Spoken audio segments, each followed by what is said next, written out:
Yeah. What's up? Is it 1 and 2 or? Oh, there it is. Yeah, it's 1 and 2. 1 and 2. 1 and 2. Oh, you have it on number lock. Interesting. Yeah, because it wasn't like when I was doing the shortcut, it wasn't picking it up. Yeah, interesting. I don't know. It was giving me what do you need a warning. And do you mean to wear this, by the way? If you want, it's whatever you want to do. Okay.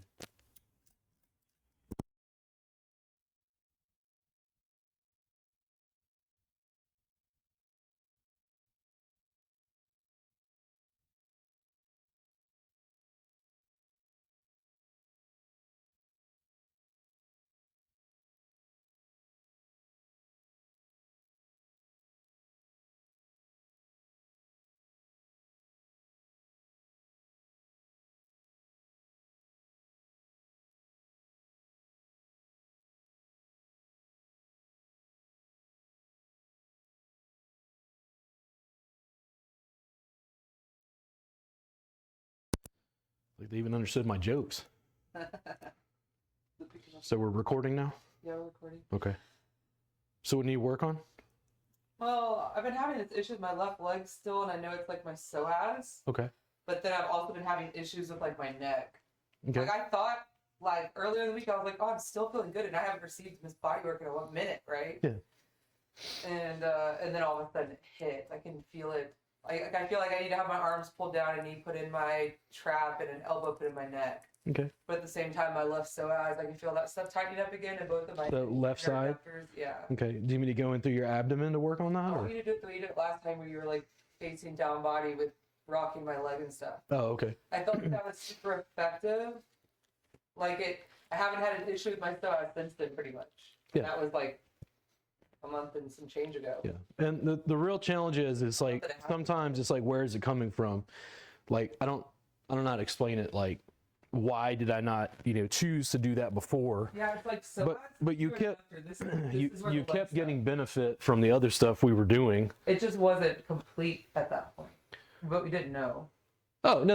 And the thing is, the reason I pointed out is because the same thing's gonna happen with clients. Mm-hmm. You'll kind of work around the problem, and then all of a sudden you'll hit something, and then it's like boop, it like lights up, and you're like, oh shit, I feel like I'm dumb. Like I didn't know. I feel like I had this issue with a couple of clients, though. I feel like there was a couple of them where we were doing what I call a leg wrap. That's right. I put my foot right in your face. Addressing all the things, but right in your face.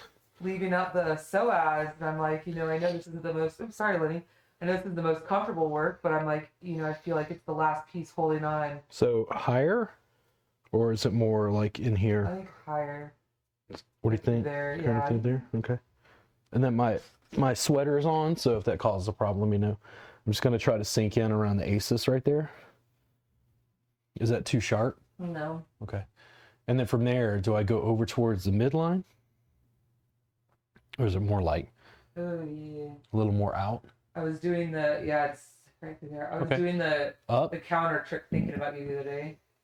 Yeah. Or down. Up. Okay, I'm gonna grab right. How's that right there? Okay. What are you rubbing? Like working on your quads? No, I was working on my psoas with the cabinet with the interesting. counter. Yeah. And Cody tried to come up and hug me, and I was like, "Don't touch me." Oh yeah. I'm on a spot. He's like, what? And I'm like, you can't tell, but I'm working on myself right now. I was like, I'm not just weirdly hugging this countertop, but I am.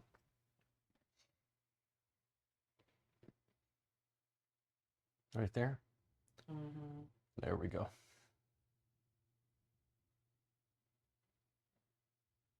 Yeah, and then once you get the audio set to the level that you want, you're going to want to lock the audio volume level, because again, sometimes you'll press a button on the controller and it'll like it'll make it go to 0 or mute it or something. Right there, a little more up, and then we think lateral or to the midline. In between. Right there. There, yeah. It's still up. The goal also is, like, we have a jam at Mayo. The goal is to get Mayo to look at the jam as this brings in clients. Because if the jam brings in clients, they're going to be like, well, we want more of this. Yeah. And it's like, okay, now have Tammy run multiple jams a month. Bring And then more like, clients. and the thing is, that's never happened. I had a lady contact me from Tennessee today, and she's like, yo, I want you to join this. It was some acronym, some professional organization. And I'm assuming she's like, I look at what you're doing. What you're doing is amazing. And it's because of the ads we're running. I know that's what it is. Like, so many people are seeing my ads. Now it's important, right? Now it's a big deal. Yeah. So she's like, I want you to work with this professional org and help me update things to like move beyond what the old guard was doing. And I'm like, hold on, are you in Texas? And she's like, no, I'm in Tennessee. And I was like, oh, because we had a very brief, convo where I go, listen, I try not to burn professional bridges, but generally I'm against and opposed to massage regulation on like moral and ethical grounds.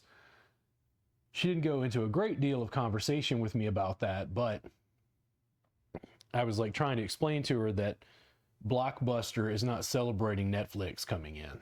Yeah. Like, I'm doing shit it's not how things are done. And when the mainstream industry can't make money off of me, I don't grease the wheels. That means they don't support me more. Yeah, yeah. It's like this direct to consumer model I'm doing allows me to bypass a lot of that shit. Yeah. And it's like, and it's not because I don't try to include them, by the way. That's actually the opposite. Like, it's easier to use the established thing and build. But for instance, just take the jam. Why didn't local massage schools go, this is awesome. We could get the public to come in and they're going to get excited about this mat-based thing and want to come to massage school. Make sense? Yeah. But basically, I think, this kind of goes back to that critique, that comment you had. Am I right there? Do you mean to go more pointed? Yeah. Okay, so if I point just a little bit more, from there, is it out? No, it's in. It's in? Yeah. Right there? Yeah. Now, is it still up? Uh-huh. Okay. Now, what happens if I bend your leg more? Does that do anything? Yeah. Okay. Does that mean like it makes it easier? It feels like it's doing more. Okay. It So feels like it's for sure. if you come in even more, does that make a difference? Okay. When I talk to people, like, okay, the critique you had was like, well, Robert complained about massage regulation. Most therapists love massage regulation. They think it makes them professionals. True. They think it helps them in business. Keeps They them don't safe. they don't understand that I have a lawyer that basically protects me from the very entities that I'm paying my fees for my licenses. Yeah. In other words, they're not dealing with those sorts of problems. They see it as I'm not playing by the rules, and you're not part of our tribe. That's a very strong like social signal, by the way. Somebody's not playing by the rules. This is kind of like Martin Luther and the Protestant Reformation. Do you know much about the Protestant Reformation? No. So basically, Martin Luther was a Catholic, and he got mad about the church selling indulgences and all this shit, and basically was reading the Bible, and he went to the door and he like tacked up his, complaints and grievances, basically, which struck off the Protestant Reformation, where people broke off from the Catholic Church. Basically, it's a weird sort of tribalism. And my tribe goes, table cream glide nudity is awesome, and I go, well, let's change it. And they're like, no, you're not part of our tribe. And I'm like, okay. And they're like, wait, but it's like you don't care. And I'm like, no. Like, I've decided where I'm going. Either you're going to come with me or get left behind. The whole challenge is I'm not given advantages by following massage regulation. I hit stumbling blocks and hurdles that are, like, frankly, completely fucking annoying. Let me give you just a second. Like, Texas doesn't allow CE credit for hands-on instruction online. Kristen, that blocks 80% of what we're trying to do. Yeah. And you go, why? And it's like, why do they want to make information and education less available? I don't know. Because they don't want competition. Yeah. What they say is, well, it's not as good. And it's like, correct, it's not. So come study in person. It's $800 a day for private training. And they're like, oh. More? Maybe the other side though. Okay, just the other side a little bit, just to compare it. Yeah. Okay. So it's different. And you don't have to do it like it doesn't have to feel aggressive. No. I guess is the way I'd say The it. only way they've been taught, that we were taught, was to be aggressive. That's the frustrating part.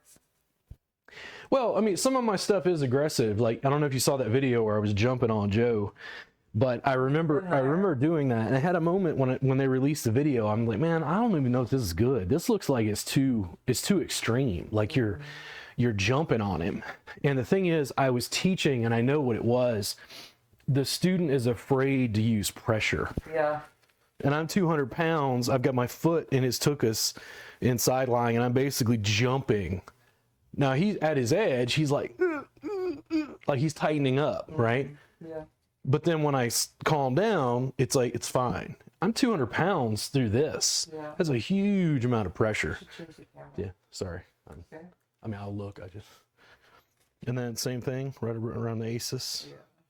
Right there. Sorry. Okay. And then it's almost like I'm on the ASIS and grab the skin and pull. There you go. Right there. Okay. Down. Up. Oh, fucking up. Okay. Like night and day difference. And the broadness is fine. Yeah. Okay. The issue is, I told the lady, listen, let's do a podcast. Because I had somebody invite me years ago to be on some acronym org. And once I talked to someone about it, I said, cool, like they're trying to promote, right? Yeah, they're trying to get more people involved. I'm like, cool, let's do a podcast. And they went, oh no, they'll never allow. They would. I'm like, Podcast. You just said you wanted to promote. well, what did the AMTA do? Turned it down. We went to El Paso. No And it was like, kidding. we need fucking people to support. And I'm like, so you just blocked the very thing that would allow me to support. Like, dude, the student took a video in class, posted it, and it got, 200,000 views on fucking Instagram that the AMTA could have been tagged in. Yeah.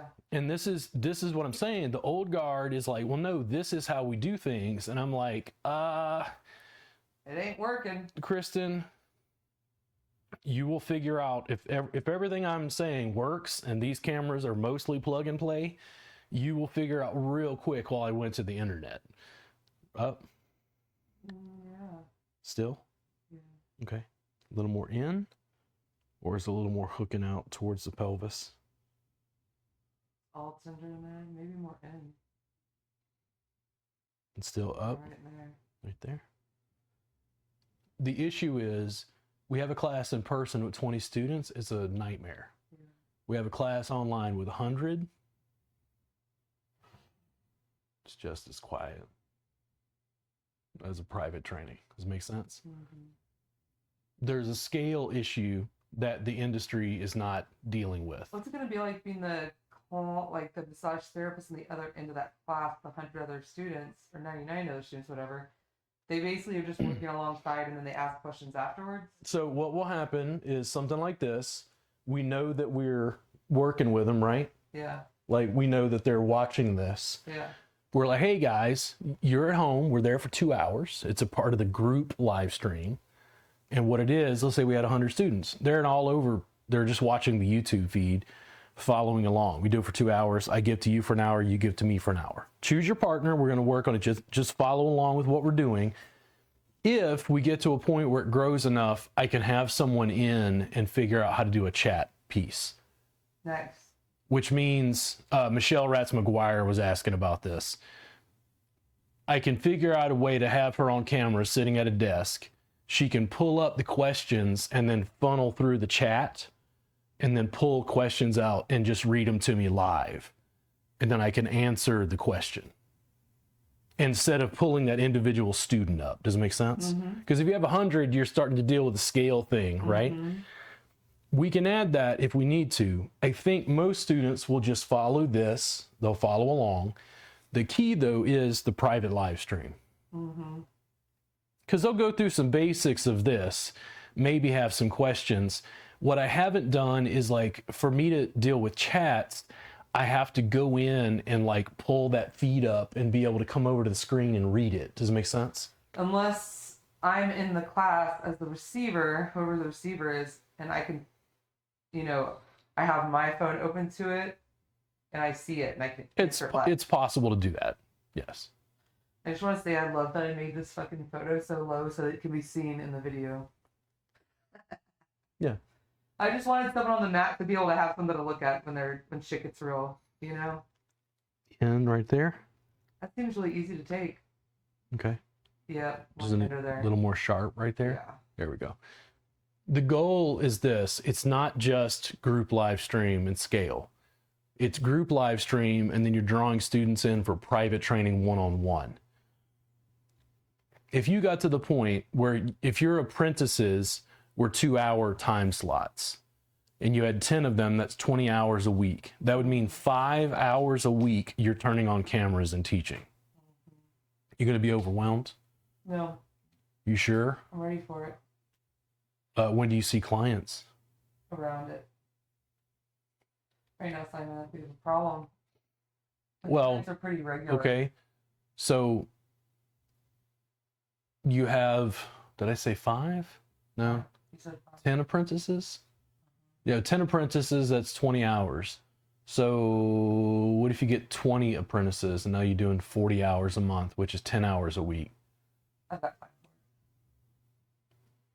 When are you going to see clients? I guess they're going to have to book their appointments in advance to get in, aren't they? And what you're trying to do is now I come to you and go, hey, when's the next group class? And you're like, man, fuck. God damn it, I'm busy. And I'm like, oh, this is when you raise client fees and you make it more exclusive and you start pushing students back. Yeah. Like we'll figure it out as we go. It'll be incremental. Right there. Because you'll get to a point where you get to decide, and your answers may be a little different than mine. How much do you want to see clients? How much do you want to teach classes? In other words, like students one-on-one. I want to teach classes more than see clients. Because that's but I like seeing clients too. That wasn't where you started. I know it wasn't where I started. I also just believe that we need more therapists doing this work, so we have to spread the good word. Right there. Mm-hmm. And then just a little sharper. Yeah. There we go. Because I probably, if I never met you, I probably would not still be doing this massage in general. I would have had to quit because I was in so much pain when I met you that I couldn't continue. Yeah. Like I should have reached out to you earlier, to be honest, but I was just procrastinating. Yeah. And so I'd be like, dude, you reached out to him yet? And I'm like, I'm going to, but I didn't have much life left in me at that point. I was jacked up. The marketplace is huge. We'll see how things go. It's very like tenuous at the moment, but I think the next step is the group live streams, is like the classes, the online. You down some? Right there. No, a little more in. They've gotten way too easy to take there. I was like, you released Or that. is it out towards the... No, it's in.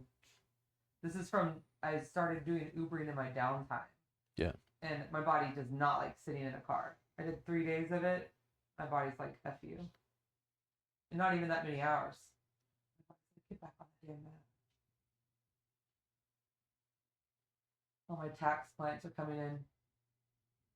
What is that? All my CPAs. Oh. I have like a whole family of CPAs that come and see me, and one came in. She's like, "Oh, she's coming," and I looked on my books. She's on like Thursday. I was like, "That's so funny." I got like cousins, then husband, dad. Right there. They call Still. Their girl. Yes, girl. Right there. Mm-hmm.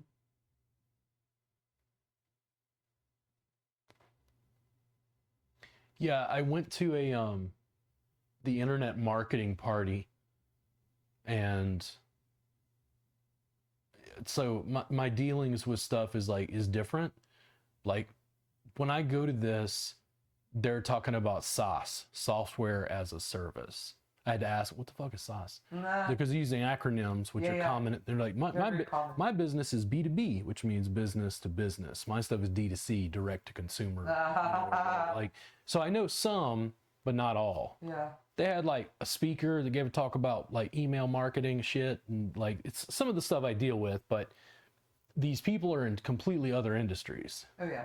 Like from real estate to some guy in Houston, they manufacture like almost like survivalist shit and like little gun licenses or something they ship in the mail, or and like just totally different industries, right?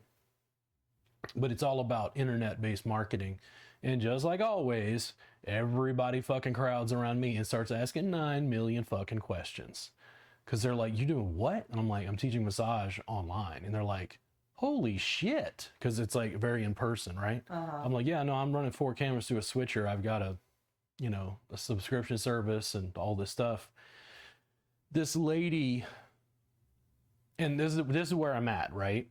Like, even though there are fiscal concerns, I'm not really looking for clients. Like it's almost an afterthought because I'm so busy with other stuff that scales a bit more, that like I'm not like running ads for clients, for instance. And in fact, here's what would happen. Even at what I charge, $600 a session, if a lot of people start contacting me, it starts to stress me the fuck out. We make it more sharp. Yeah.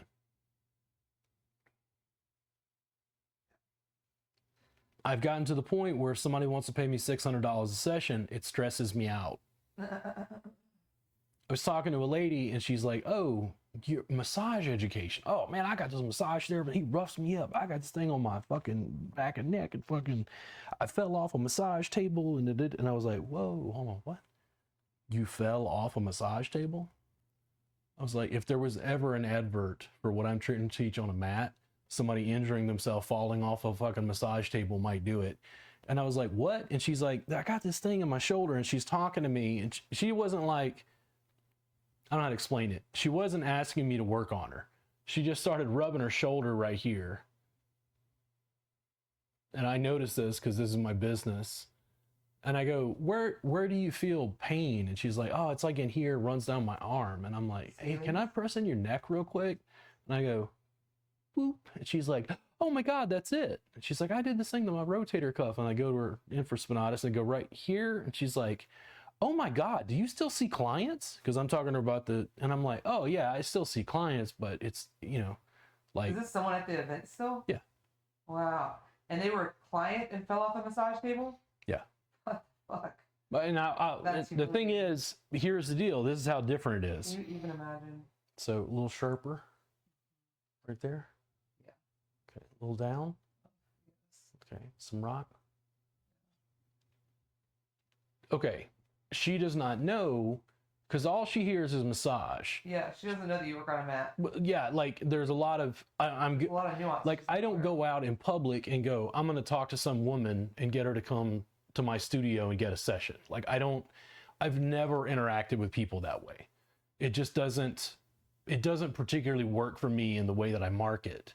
So the other thing is, and this has been my experience as a young guy, I say young, but I started when I was very young. If you're not careful, women will think you're like flirting with them by offering massage. Yeah.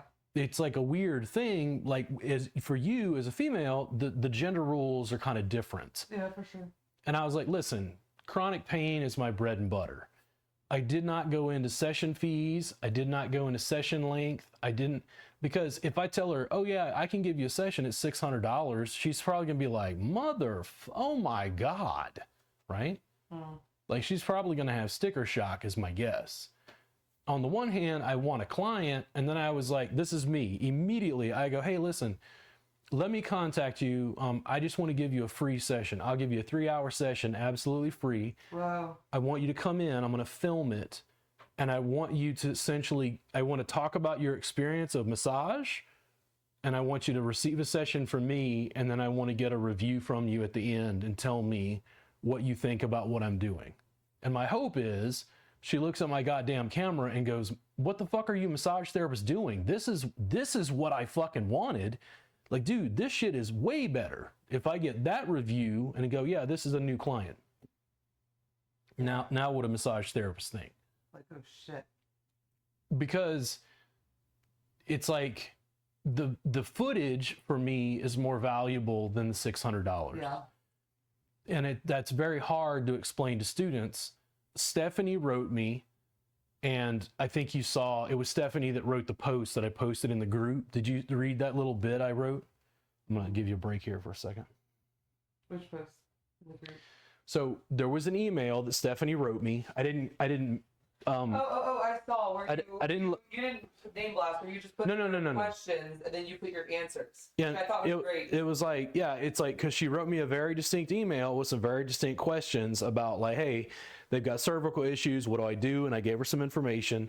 And then she's like, hey, I'm thinking about doing these events. What do I do?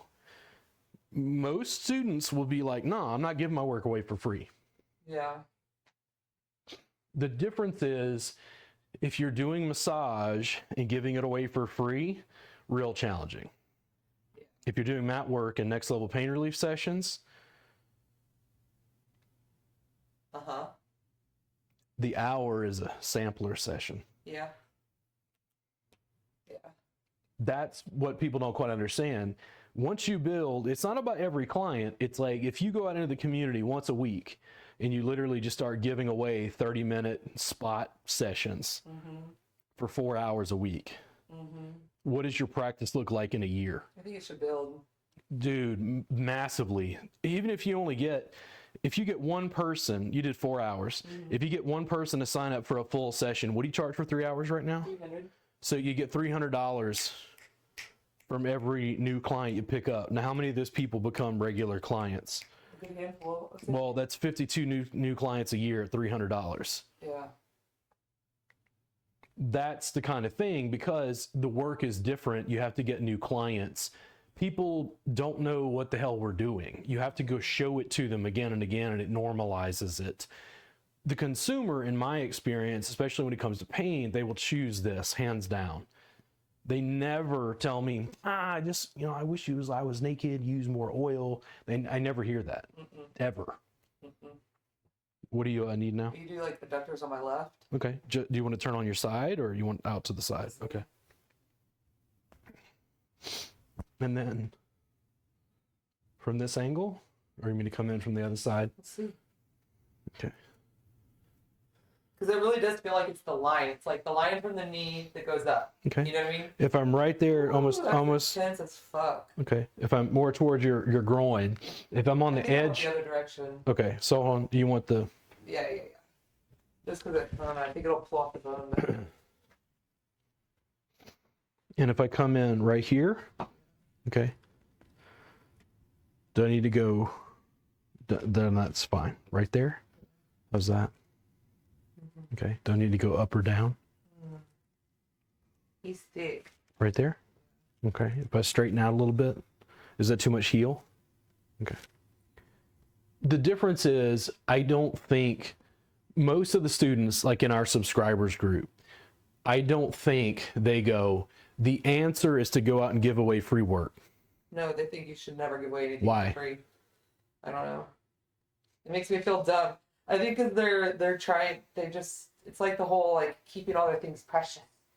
I don't know. That's what it feels like. So the deal is, if you go give away work for 4 hours and you get one client, is it worth it? Yes. I mean, I think so. And does that one client become a regular client? And they can tell their friends. And this is the thing. It's like, you only have to get enough. And like, if you were fully stacked with clients, how many hours a week would you do? 25. 25 hours a week. Okay, 25 hours a week. That's a rough guess. Well, 25 hours a week, that's 8 clients. So guess what? If you have 16 clients who see you every 2 weeks, you're fully booked. Yeah, good luck finding 16 clients that actually stay regular. That's the hard part. Even my chiropractor, she said, I'm going to book you for next week. Awesome. What day works for you? Thursday. Okay, what time do you want to lock down? Crickets. You know what I mean? And she's a chiropractor, and she knows. You know what I mean? Well, but it's like, people are busy. The thing is, it's only 16 people. What if you had a roster of 150? Yeah. Like, in other words, it's just finding the right clients and continuing to build. What I found was the weirder I made the sessions, meaning 3 hours long, the more it was extreme, which was only mat based, the more it stood out, which was completely close on. Here's the layer that they're not adding. I'm like, film it all. People are trying to talk me into offering shorter lengths again lately. Why? They're trying to say that the problem with the economy is that people starting off your sessions at $200 in an economy where people are struggling is not including them. Because they're still looking at it as massage. Yeah, it's true. So we're gonna have a brutal conversation about the economy. How is the economy right now? It feels very fucked up. Really? Mm-hmm. That's because we're poor. Does the economy feel fucked up to a tech worker in Austin who makes $300,000 to $400,000 a year? Actually, some of them, yes. Really? Yeah, right now, one of my friends that's like a marketing guru, like she's amazing. She's applied to 500 jobs and has gotten 3 offers, 2 which were lowball, 1 which wasn't even going to include health insurance. Okay. Like there's actually, yeah. How much does she currently make? Nothing, because she doesn't have a job. Oh, okay. That's not what I'm talking about. She can't get a job right now. Okay. Well, She got laid off. in a different industry. How many tech workers in Austin make over $200,000 a year? Sure, a lot. Okay. So why are you not targeting them? Fuck, do I target the tech workers? Hey, do you sit at a computer all fucking day and have carpal tunnel syndrome? Because I'll fix it. Do you need to keep coding and continue sitting at that fucking shitty job that you work because you got to keep your benefits to take care of your family? Because I'm the fucking answer to carpal tunnel syndrome. Yeah, I need to make more ads. It's not even just an ad, it's organic. Like, Yeah. what I'm saying is, and it's not just that condition, that was just an example. Yeah. The economy is fucked up. We don't live in rural Ohio. Yeah, we have options is the point. Yeah, like in other words, here's the other. That's why I'm like frustrated. I'm like, where are you, motherfuckers? I know you're there. There's people with money. They don't live in your neighborhood. No, fuck no, they don't. Well, the thing is, In the wrong neighborhood. do they live in my neighborhood? Yeah, probably more so because you got Apple over there. Maybe. You're closer to Apple And I don't know exactly what they make. I know that they make more than I do. Yeah, I know the budget. Do you need another pass right there? So do you need me to sit there? Or do you still need something more sharp? Last time, sorry, I didn't mean to stomp on you. Last time I was kind of like this, and you sat on it, and that felt very effective. Okay. So do you mean to put a bolster under your knee? Sure. Okay. Do you want this guy? Sure. Whatever you want to do. Yeah. So my the issue is, are either people do this, and I don't mean to cut you off. no, it's fine. They go, well, I want everybody to afford it, and I'm like, go to Massage Envy. Yeah, 100%. It's like, here's the deal. Not for everybody. If you target higher paying clients, they can afford it regularly. That's what I need. Like, why would you? And they're like, well, I want it to be for everybody. And it's like, great, but like, I can only work on one person at a time. Mm-hmm. That's what this is how I did it. They go, I want my classes cheap, Thai massage jam. I want my sessions for free, Thai massage jam. And they're like, but you keep making it so fucking expensive. I'm like, Thai massage jam is free. Mm-hmm. And they're like, oh. And it's like, no, you don't get it the way you fucking want it. I have bills to pay. Yeah. I am not rich. And I've given you the offers. Like my fucking car has 300,000 miles and transmission issues. Listen, I can't even get the fucking inspection pass. I have to bring it to the mechanic and go, cool, can we repair it again? Can you change the transmission or get it to stop? Because I can't even pass inspection. Shut the fuck And here's what I'm going to do. Am I going to go and buy a new car? Nope, you're gonna get that bitch fixed. You're gonna get it. I'll listen. If I get pulled over, if I get pulled over by the police, I go, I'm really sorry, officer. I was trying to pass the inspection, but I can't because there's a transmission fluid leak. Like, I'm sorry. I mean, starting next year, you don't have to get those done anymore, right? Well, I mean, it's a weird flow, right? Like, Yeah. Like, I don't want to break the law. No. But at the same time, can I afford a ticket or a new car? Yeah. Exactly. And it's like, You really don't drive. and I don't drive often. Yeah. So the deal is, I make certain sacrifices to keep building so that even you and the students have more options. You did, yeah, I did. There's plenty of money around Austin. You just have to go and network with those people. It's like, do I think that On It is a good, like, branch? Yes. Mm-hmm. Do I think Mayo for the jam is a good branch? Sukha yoga. Yes. Well, we'll figure out. Yeah. Like if Stephanie goes to Sukha and is like, I want to run a jam. Cool. Here, rubber dub, you're certified now. She runs a jam and it fucking explodes. And I go, cool. Now we make inroads into the yoga community. Mm-hmm. Make sense? The whole deal is there's money here. Like these. Has she talked to Mayo about teaching class there? Would she allow her to teach class? So I have no idea. I haven't talked to her about it yet. So higher. Oh my god. Okay. I'm not going to use my foot. I'm just trying to find out where I'm going to sit. It's all tight. Okay. So do I go up higher? Yeah. Like out here? Yeah. And do you want me to kind of sit almost to the side? Like my foot's coming in from this angle from the outside. You want me to be out here? So nice. Okay. So I'm going to move this in just a little bit. You can let the little beans out.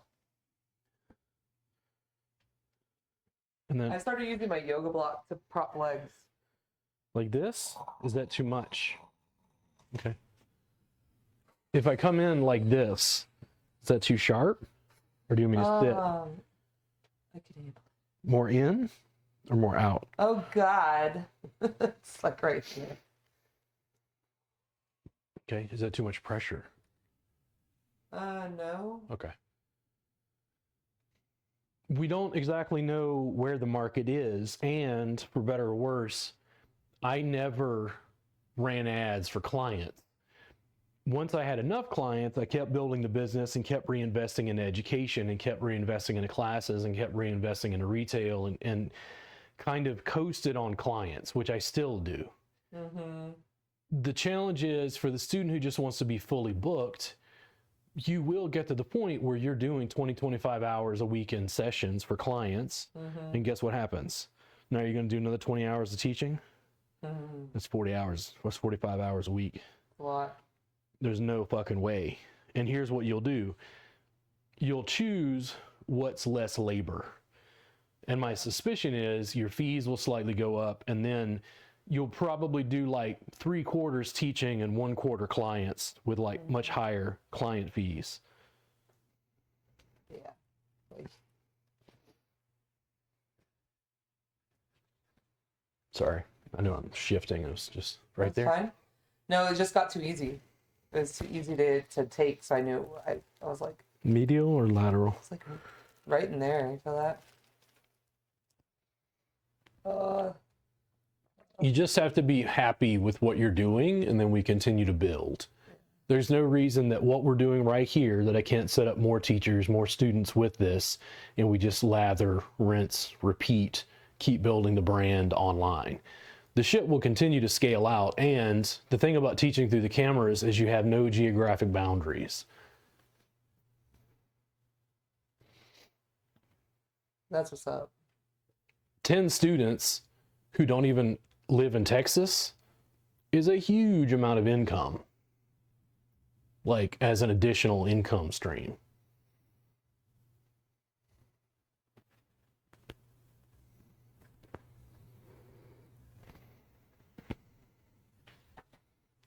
Right there.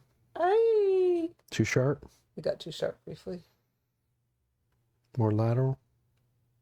Yeah. Oof. And we'll see. My hope is that the group live stream will, one, help you make some money, and two, it will funnel apprentices to you. Once they do that 90-minute, which I think is a good time frame, once they do that 90-minute that they get for free with you, the entire conversation with them is you get them on the camera. As soon as they can hear you, you go, listen, if this works and you understand how to use this technology to learn, you're not going to do this just one. You're going to sign up as an apprentice. You're going to work with me monthly. Yeah. Now let's get started. Yeah. Because you got to plant that seed so they understand what's going on. Yeah. And once they go, oh my God, it was just like you were here. And it's like, yes. There are no educators doing this, Kristen. I know. Is there a reason why you chose to use your knee over your feet? Because it seems like it would be easier on you. This would be more work. It's just to try something different and just see. I just want to think. I mean, I said I was going to sit on you, but it depends on position. Yeah. More lateral. Now higher or lower. This is like some of my favorite work because it's like you can't do this with a foam roller. So right here. Yeah. Okay. Lateral Yeah, or medial? all of it. Okay. Oh, God. Now, what if I kind of saw back and forth a little bit? Is that fine?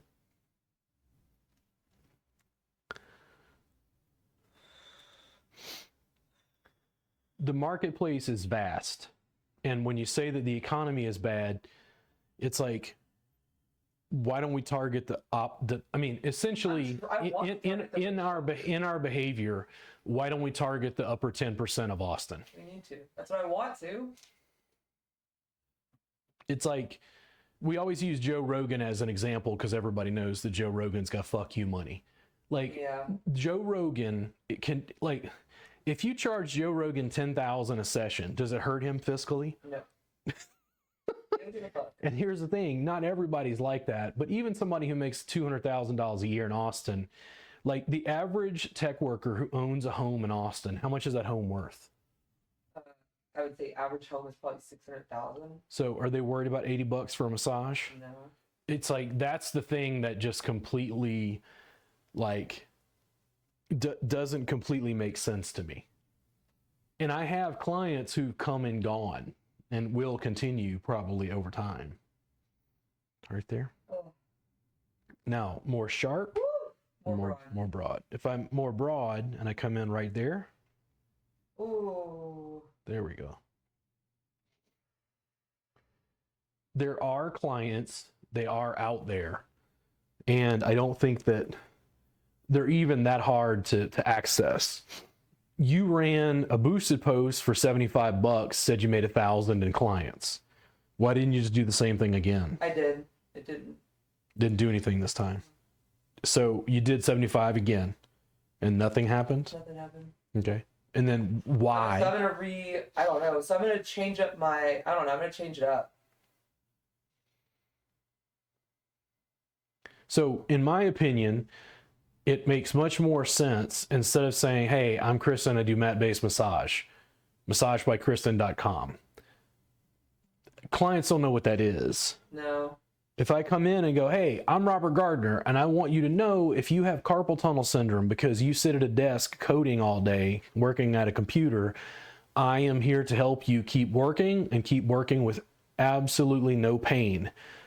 My sessions are designed as a massage therapist who is having hand pain problems to help those specific issues. I know your anatomy, I know the muscles, and I know how to help people out of carpal tunnel pain. I want you to contact me.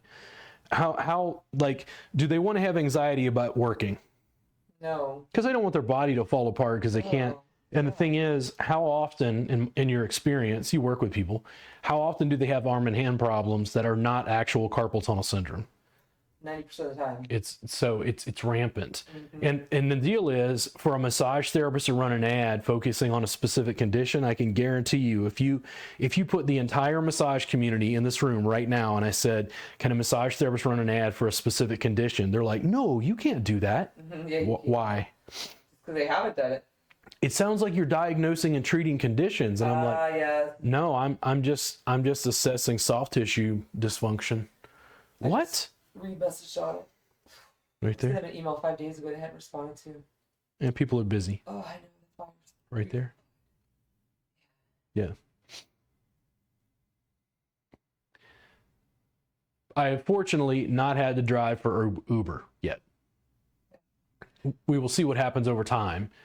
And I'm pretty damn well certain about this, if we get that group live stream class to work fiscally, that changes everything.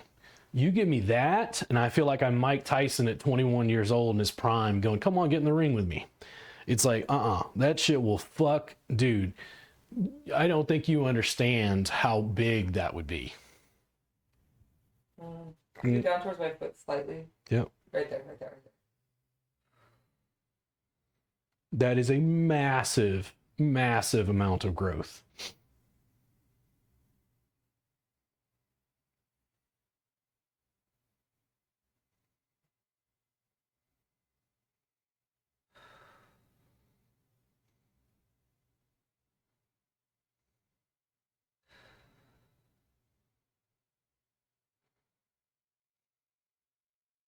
I worked on a lovely new couple. I worked on one, and then she sent her wife.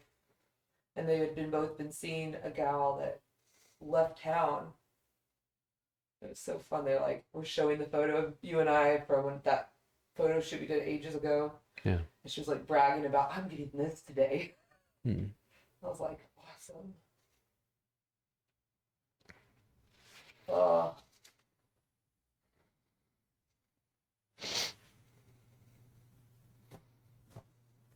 More? Mm-hmm. Same? Same? Double? Okay. I can use double. I was just checking to see where you were at. And then first foot there. Mm-hmm. Okay, give me a second.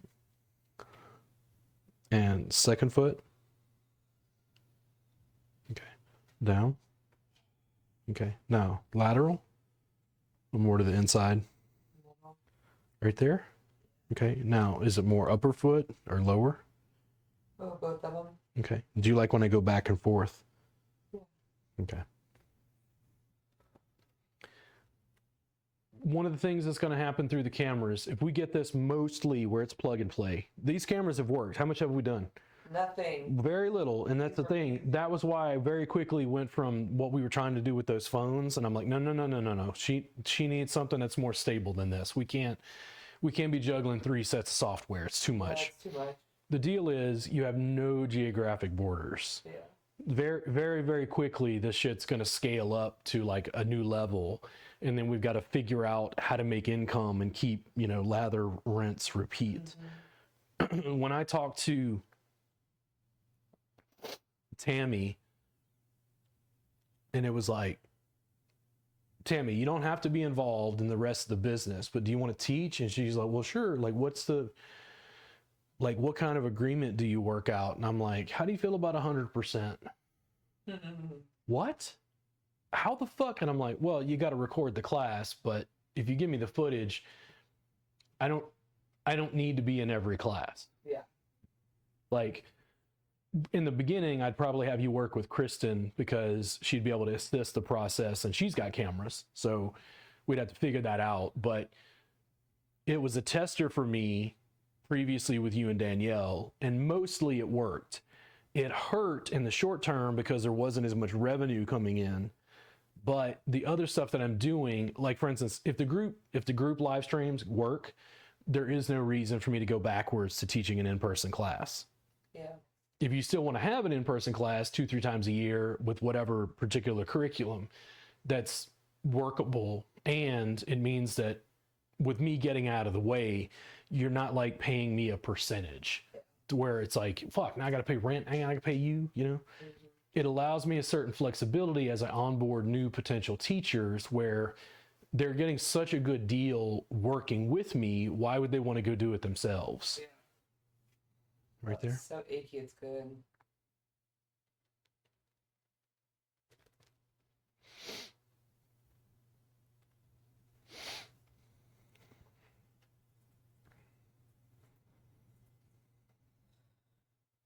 Hello. She's like, I just went on water. I'm coming back. Hey, pug. Oh, If I saw just a little bit I think I'm catching your heel. back and forth. Oh shit, that's better. Oh, that's better. There we go. Oy. Why must you, child? There's no room for you there. Come here. There's no room for you there. If it fits, Oh, it's achy. I know. I sits. Yep. There's no room for And you then there. if I'm kind of in the middle, more upper, right there. There we go. Now more to that edge, Oh, that's or just sharp. broad. There we go. Right there. There we go. Definitely that attachment.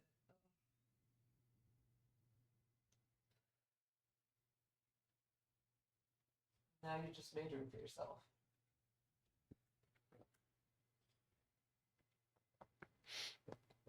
We could schedule a group live stream like that, I think, pretty easily once every 2 months. You'd have to deal with the one-on-ones, Yeah. right? But some of those people would be signing up for apprenticeship after that. It's also like, dude, I put out a video and I'm slightly changing how I do things with the editors. And what I did was I went, okay, I know what I'm shooting. I know what I think is interesting.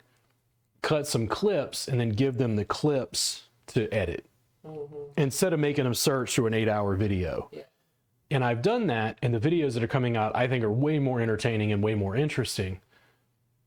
The challenge is somebody saw one of the videos and they said, "Where's this training?" And I'm like, "That's not been released yet."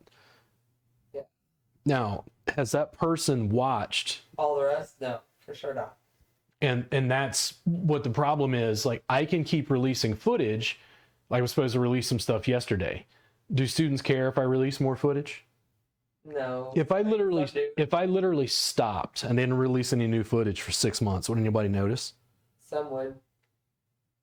I have that one that notices shit. I'm like, how do you know? Well, the other thing is like, none of this shit is a secret. It's like, it's here. Just go watch it. Yeah. And they're like, "Well, what do I find?" I'm like, no. We're not at the body map yet. I'm working on software. Just give me some fucking time. I spent 3 to 4 days. You know how you got upset about the cameras? Yeah. I spent 3 to 4 days just figuring out how to package shit on my store to connect software to get it to serve what we're trying to deliver. Kristen, I have to go to YouTube, do searches on Recharge and Shopify and then fucking Zapier integrations. And it's like, if any educator saw what I was doing, they were just like, no. Do you think you go down slightly towards the knee? Do I need to just shear or do I need to lift up? Oh, right there? it's kind of, there's something going on right here. I don't know what that is. It's like right here is a little sharp. Yeah. Better? Yeah. The problem is they would say, this is too complicated.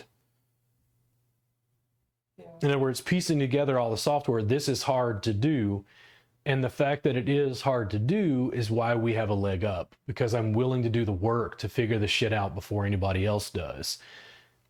Kristen, 20 students isn't the limit. I know. I don't know what the fucking limit is for a group class. I literally, like, there could be a fucking gold mine sitting there that nobody has tapped, and we hit a fucking vein and go, oh my God, what have we been doing with our lives? Like, I just don't know. Yeah. You know, if I bounce. There's something I don't like right here. It's still just Okay, well, hold on. Ah, I don't like that. Maybe a break. Quick break. Hold on. And it can't just be the shape of my foot, you know. You journey, that's why that spot was a bad spot. Oh. Wee. Do you need another pass of the same? Oh, the adductors. Okay. Do you need to turn on your side? Okay. It might be nice for my change position. Oh. I know, Journey, I told you.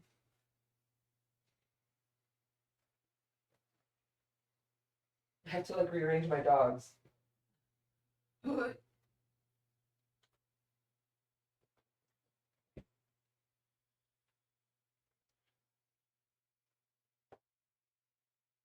Oh. Okay. Now, how high up on the adductors? Start higher. Right there? Or right there? Okay. Do I need to hit almost like the bone right there? No, I think just below. Yeah. Okay, hold on. Ooh. I'm trying to snap. not catch you with my heel. There we go. How's that? Good. Okay. Now the angle, am I going up No. or going down? And is it more to the midline or is it more out to the back? Midline? Right there? Yeah, but maybe from the other direction. Oh, there it is. Upper foot? Yeah, I guess so. Okay. Now instead of the But broad, it's too sharp though. too sharp. Okay. Right there? Yeah. And still down right there? Yeah. Okay.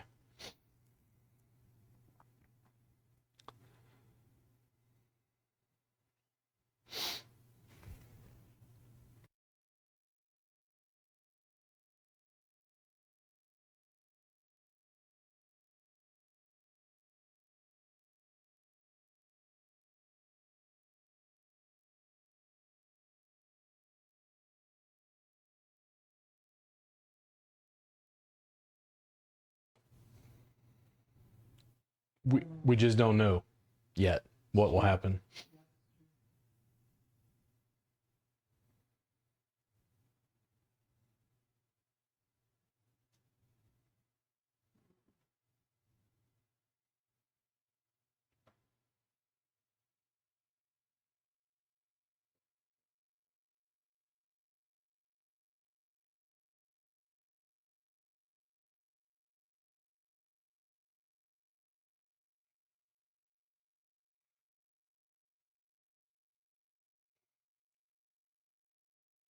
You thought Miles was Lil Wayne? Was it? Yeah. So I had to think about it. Yeah, well, Lil Wayne actually does look a little similar. He's just missing the face hat. Yeah, well, Lil Wayne does look a little similar. I didn't think about that. I don't know if it clicked to me who you were talking about. I just thought. Yeah, it looks like Yeah.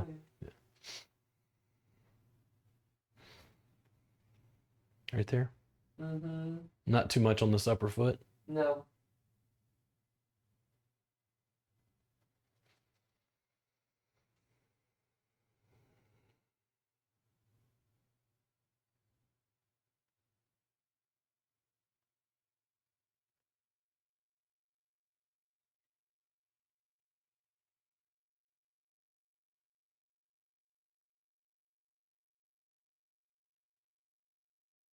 Now it's gotten really easy. Can you make it more intense, like maybe towards the knee?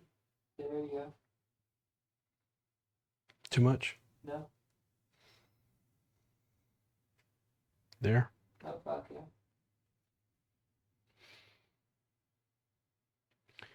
We'll go to Mayo with the jam, see how the jam goes, and then talk to Tammy and see, like, one, I got to see what the room looks like, and then get a feel for it. Yeah.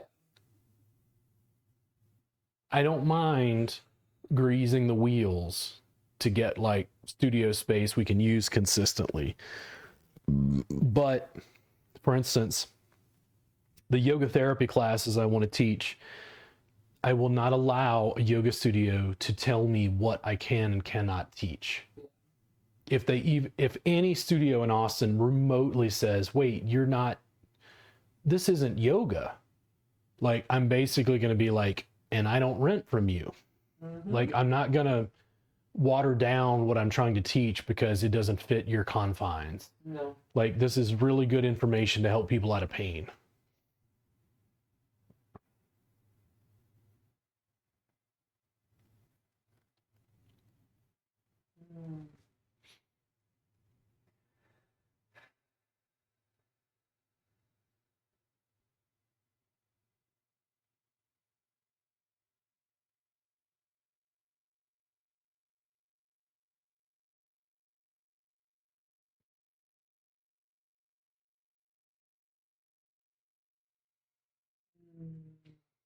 You try from the other direction?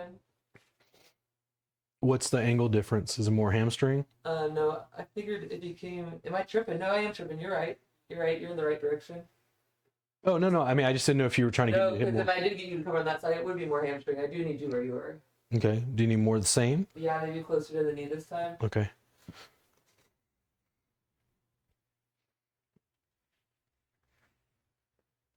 And what do you think? Lower?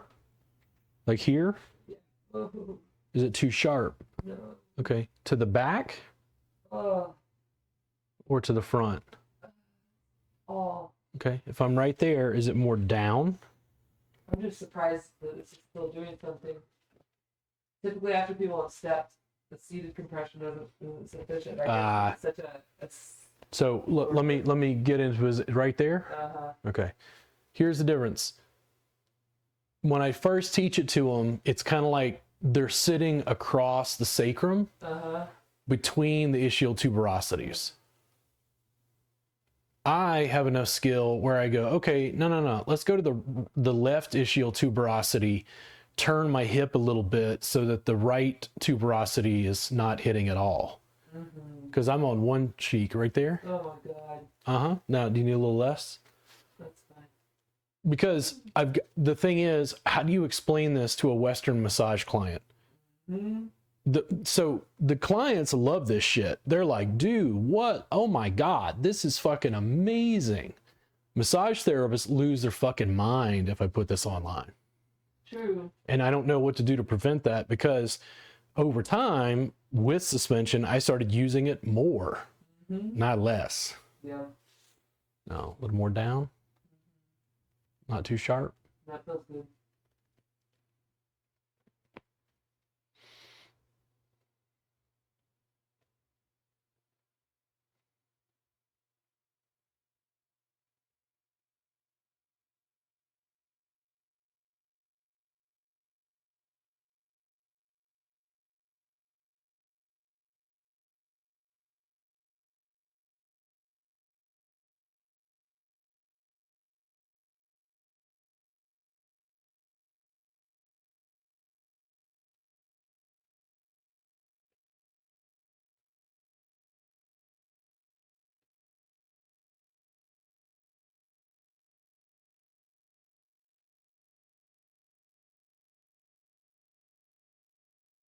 No, she's doing the first week of March, March 6th. 5 to 8 p.m. Where did you, are you messaging her? Yeah, I'm straight out. Oh. Yeah, I just hadn't had a chance to have a graphic made yet.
Crazy.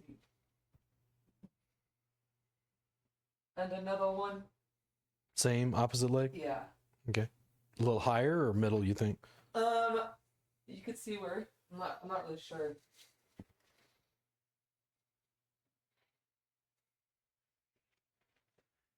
Probably high to start. Oh. Now, forward Oh, fuck. or back? Yeah. Okay. Okay. A little down? Boy. Is it too sharp? Nope. Okay.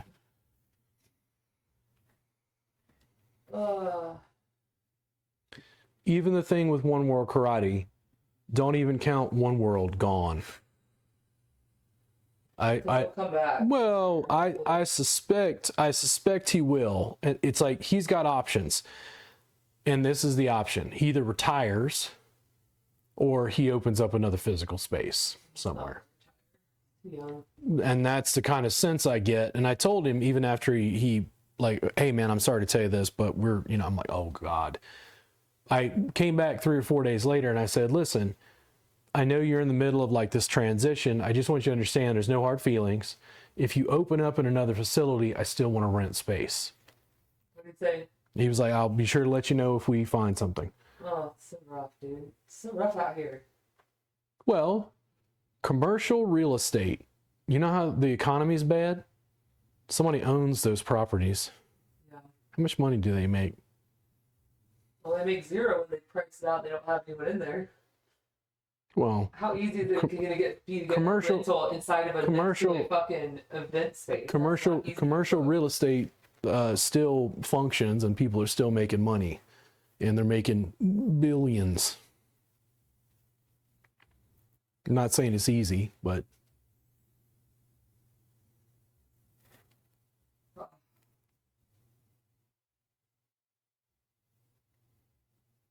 have you ever heard about a weighted blanket helping with people with restless leg syndrome?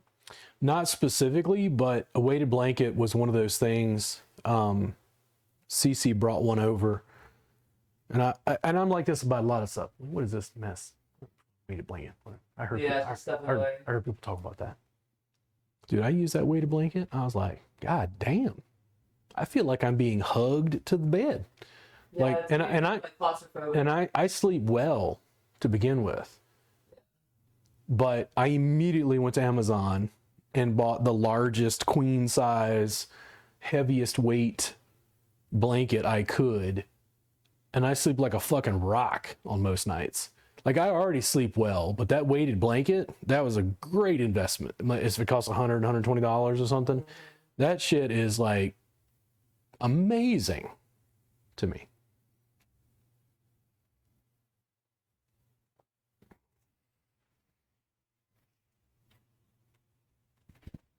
And I don't know a lot about restless leg specifically and like what it is. Yeah. I'm assuming this came off your microphone. I'm assuming it did. Yeah. Yeah.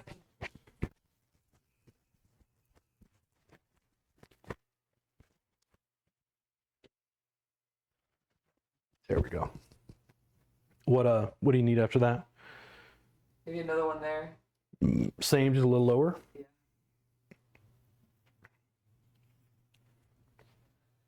Yeah, 'cause as I'm sitting here like this, I can feel my other leg swing to the past. Weird. I'm feeling like the point high. There? Or like, yeah. Okay, to the front or the back? Oh wait, I think front. Tell me when. And down. Right there. But here's what happens. I told the lady when she was asking about the professional org, I'm like, listen, I don't burn bridges, but I have some incendiary opinions that don't toe the party line, essentially. Mm-hmm. Massage facilities or schools have to make money from what we're doing to be able to support it. How are we allowing them to make money, Kristen? Massage schools and facilities have to make money off of what we're teaching to support it. They make money by teaching it. They don't teach it. Yeah, that's how they would. They actively block what I'm teaching. But if they stop blocking, they can make money on it. God, that feels like a good spot. Well, businesses go the way of the dodo for a reason. It's true. We don't have to have every facility. Even just a facility like Mayo. They've opened the door. Let's see what happens. What if they go, oh my God, this was amazing. We made money. Then, And they go, why aren't we doing this every week? And I'm like, that's a good question. I've been here for 13 years. Because no facility even allows mat work.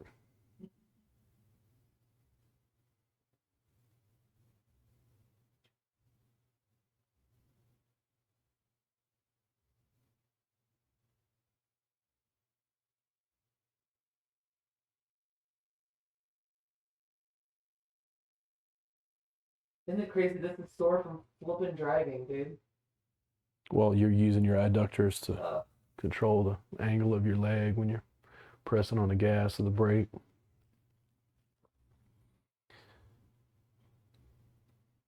Because the facilities blocked me, I wound up on the internet.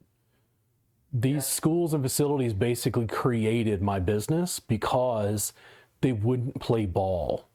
And one of my biggest annoyances with massage schools is like they don't want to own just core curriculum. They want to own continuing education as well. And it's like, I've worked with schools that have a decent percentage. I show up, I teach the class, I go home. They never once harassed me about recording my class. Local schools are not the same. Like, why am I going to pay a school 50% when I can keep 100% through my cameras? Yeah. They're refusing to look at that, but it's like what we're talking about with the group live streams and the private live streams. Watch, in 10 years, it'll be standard practice in our industry. Watch. And who did it first? You did? As far as I can tell, yeah. And I did it on an absolutely shoestring budget that everybody else is like, how the fuck did you? And I'm like, I work 80 hours a week and then I drink after getting criticized by all of you.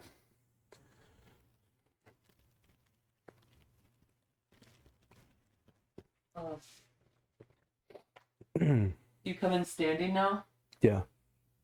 Higher? Yeah. To start.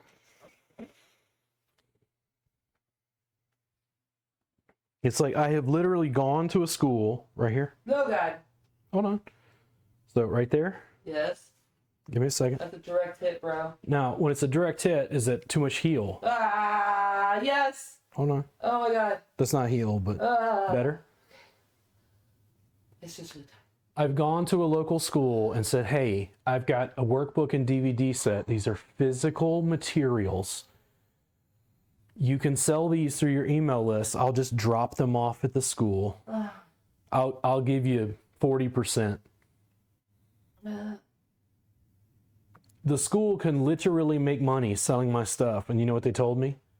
No, that's just not how we do things. Oh, they're so silly. Why do they not want money? No, they're so locked into their old ways. Doesn't make any sense. Well, and that's what the challenge is. When I get pushback on something like that, I'm like, hey, how do you feel about multicam live streams, like going around massage regulation and me teaching for essentially not CE credit, just direct to consumer? They're never, like, they're blocking that. They're never going to fucking be with us. This is, and basically what it is, they're like, this guy is a fucking Viking pirate anarchist. Fuck, he is never gonna conform. He's gonna fuck up our business. Can you lean more forward? There. Upper foot. Yeah. Feel that? Yeah. Hi, buddy. If they're not going for the first one, they sure as hell ain't going for the second one.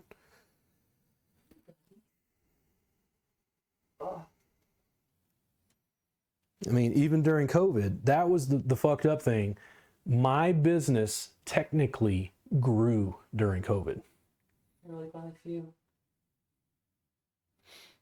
I had educators that were angry at me because they're like, you're still making money. And I was like, I'm sorry, but like I made a business on the internet.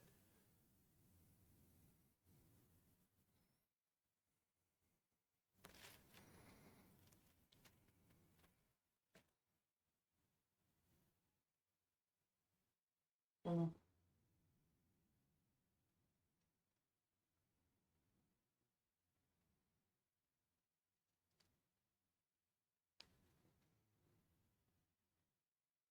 Mm.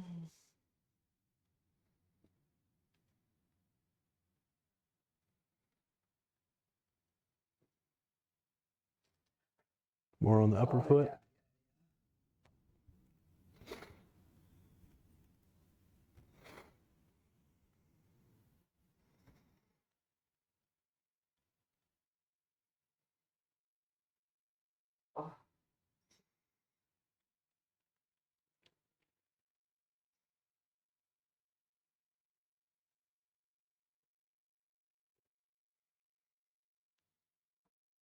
Yeah. Oh. Blood flow.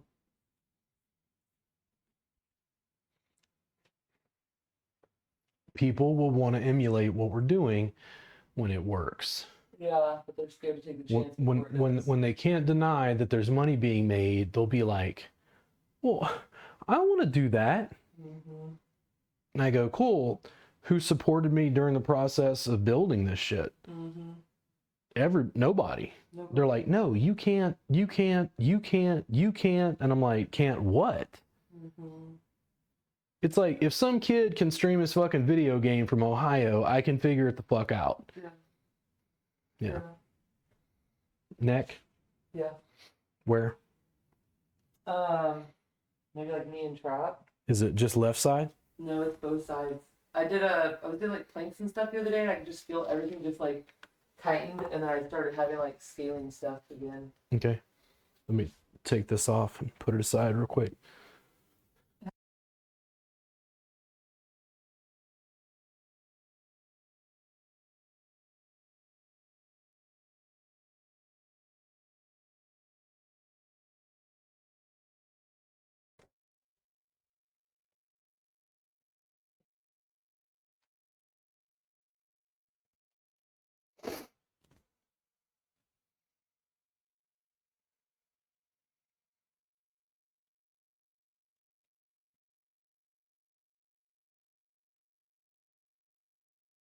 Yeah, I don't even care if you stretch this shirt too. Oh. Just right there. Mm-hmm. Did I leave the controller? Oh, there it is.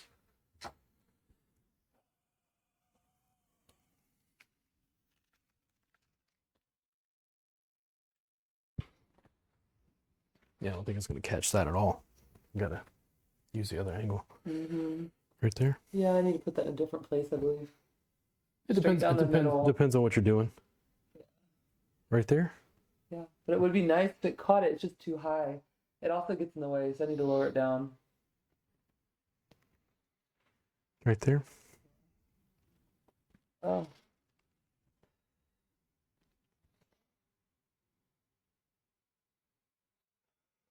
More down. Yeah. That way. Yeah.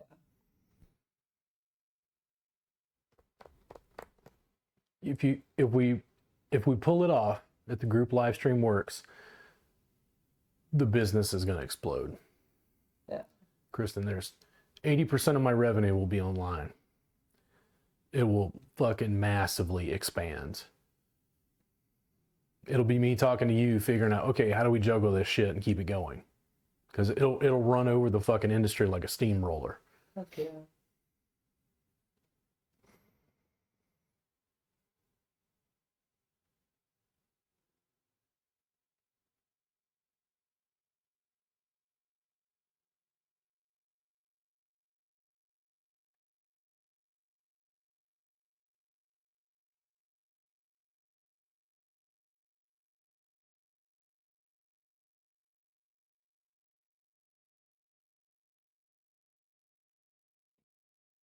Right there. Mm-hmm.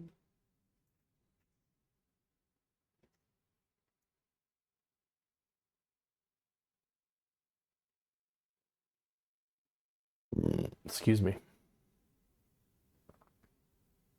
I just thought it's funny. I was literally just thinking, like, man, I'm doing so good. I don't even need any body work. And it's like, You haven't received in a minute. I'm fortunate now that I don't have a lot of pain. Yeah. Do I still have areas that are like tight and restricted? Yeah. Absolutely. You'll press on my neck and it's like, ooh. Like I've got real funky shit with my cervical spine. Like if you put your fingers on my neck and felt the way my neck cracked sometime, people would be shocked.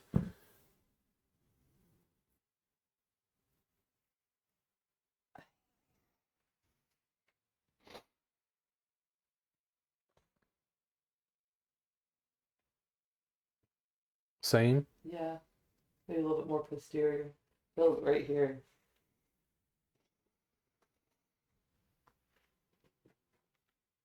Oh, shit. Right there?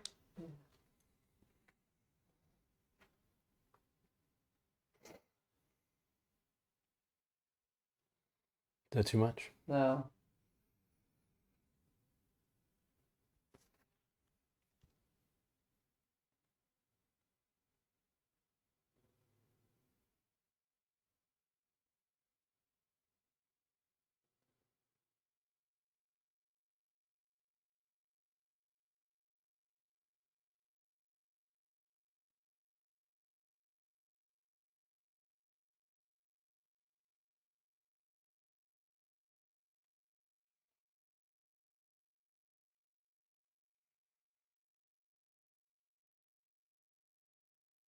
Is this fucking you up by my arm here? Well, I just don't understand why you're having such a fucking intense text conversation with somebody. It just started. There's a therapist that's wanting to come over tonight. Oh my god, that's it. And I was gonna do Uber after this, but I was like, there's no way I can hit that goal, so fuck that. I'm not shooting for that goal. They basically give you goals. If you do this many rides by this much time, you get extra money. What does the therapist want? She wants to practice chair on me. I was like, sure. Did you ask her why she's working on a chair? Probably because of the work available. And she came in and got a massage because she's one of the ones that was curious about switching to mat-based work. So I thought it'd be good to talk to her more. Yeah. No, you come. Sit down. Let me show you. Here's the seated work, which is the chair massage work. Now, lay the fuck down. Now, what's the advantage of chair massage? It's clothes on, it's quick, it's done publicly. I'm like, mat-based work. Clothes on, quick and easy, done publicly. Am I wrong? No. It takes up a little more space. It's a mat. Oh no, I need to plug my microphone in, I think. Why? Blinking red. Oh, I don't know why you don't got a power source plugged in. Amateur. Thinking outside the box, Chris and I had no fucking idea when I started doing this shit how controversial working on a mat would be. Mm-hmm. It's gaining acceptance, but it's real fucking slow. It's like the clients love it. The clients are just like, dude, why the fuck isn't this everywhere? And I'm like, well, I'm fucking working on it. Yeah. It's like they want something that's more socially acceptable. They do. And I go, okay, so why isn't helping people socially acceptable? What? Well, but the thing is, and you got to understand this. Like when I talked to the lady and said, "Hey, I want you to get on my podcast so we can chat about this."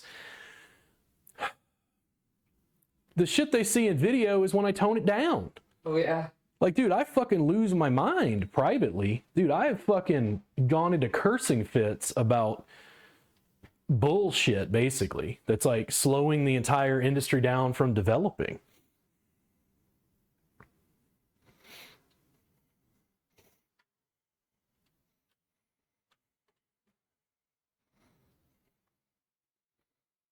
And we have no more beeping red. Yeah.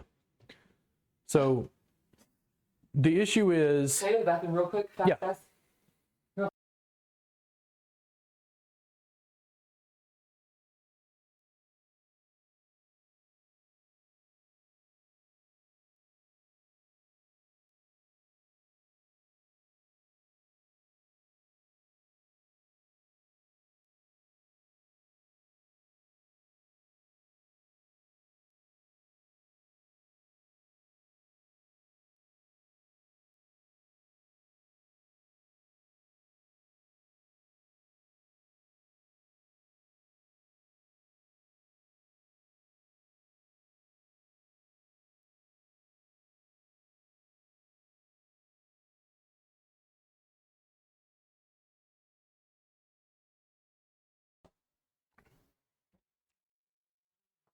What I see is...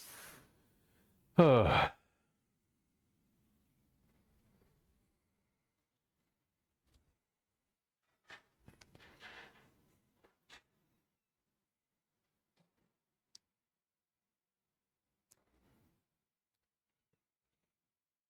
found the doggy collar. It was in the bathroom. You know it was in there? the industry is looking and they're going, but if this was a good idea, it would already be done.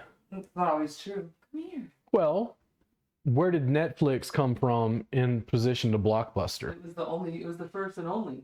The people at Netflix went, hey, we have an idea. You know how they have these brick and mortar facilities? What if we just streamed it direct to their computer? Blockbuster didn't have the technology for it. Netflix went to fucking Blockbuster. Did they really? Yes. Netflix went to Blockbuster and said, we want to handle your online distribution. And Blockbuster said, no, people like coming to our stores and doing things like buying popcorn. And then what happened? They shut the freak down. And what am I essentially insinuating? Doing the same exact thing. And they go, but you can't. And I'm like, so compete with me, motherfucker. Yeah. And they're like, fuck you. And I'm like, cool, no, fuck you. Watch this. Stream from 4 camera angles globally. Now, this is the thing. And I've had this conversation. Who are you chatting with? I'm just finishing with her. Oh. I'm listening. I had this conversation with someone. It's like, okay, you're a school owner. The school owners generally do not like my cameras. When I come in with cameras, how do they respond? A little nervous. This isn't how we do things. I'm like, well, it's a good thing it's not your class. Ooh. Yeah. The deal is, I go, hey, listen, I got an idea. Here's what I want to do. I'm gonna set you up with the software and the cameras.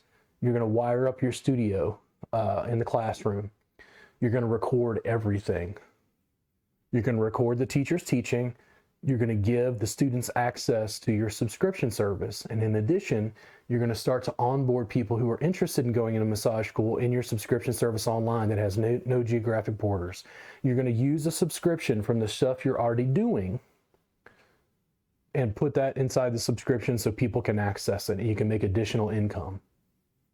Now, what did they say? I don't know. Absolutely not. It's a liability issue. Mm. And I go, so guess what happens to me when I get reported to TDLR, Kristen? You told them to go check all your fucking videos. They said, we want to see your curriculum. And I said, Here's the actual here class. you go. Here's every class I've taught since 2017. And they went, what? And I'm like, I record the classes. Here you go. You want to see it? There. It's 1,000 hours. Hire some fucking peon in your fucking bureaucracy to sit down and watch 1,000 hours and dig up something I said and tell me what I did wrong. Why wouldn't a school, are you ready? Why wouldn't they want to have that protection? Well, it's not just a protection. Why wouldn't they want to make more income? Yeah, why would they not? Because making the income is coming from Netflix, not the old Blockbuster method. Yeah. And they're like, no, we're going to use regulation to fight change. And I'm like, I think you're going to fucking lose. Mm-hmm. And I think I'm going to outcompete you from my little fucking studio in Austin globally. Because I don't want to teach in South Austin. You know where I want to teach? Where? Tokyo. It's like, where are you going to be this month? Well, I'm in Tokyo working with Japanese students, practicing my Japanese. Did you see my response to the California person? Was that incorrect or correct? I don't remember which one. They were like, are y'all coming to Southern California? I was like, oh, yeah. No time soon. Yeah. Well, the thing is, you did mention like Esalen, and I haven't filed for that yet. But it's like, I'm getting more and more comments like that, and here's why. We're focusing on teaching online. More and more people know about us. They want us to travel. And I go, cool. You got to give me 10 students minimum. Mm-hmm. It's got to be fucking sold out. I'm not traveling anywhere unless that shit is on lock. Yep. To the back? Yeah. Right there? Can you even imagine what rentals in California would cost? Fuck me, dude. If it's anything like real estate in California, it would be a nightmare. Well, here's what happens. And this is the thing. We'll get there, I suspect, eventually. Now, I'm going to use a name that probably I shouldn't associate with our industry, but if Dan Bilzerian contacted me and said, hey, I want you to come to my place and teach a class here in his home that he rents or whatever, do you think this home in fucking, I don't know if it's in Hollywood or LA or whatever the fuck it is, whatever, you think it's big enough to host a class in? Sure it is. Dude, these are palatial fucking estates. Why don't we have clients and students like that? I know, you're gonna find them. Well, and the thing is, the way that we'll find them is through the cameras. Through continuing to do this. Yeah. And I've said this again and again and again and again. Here's the deal. Don't just run a jam, film it. Don't just give away work, film it.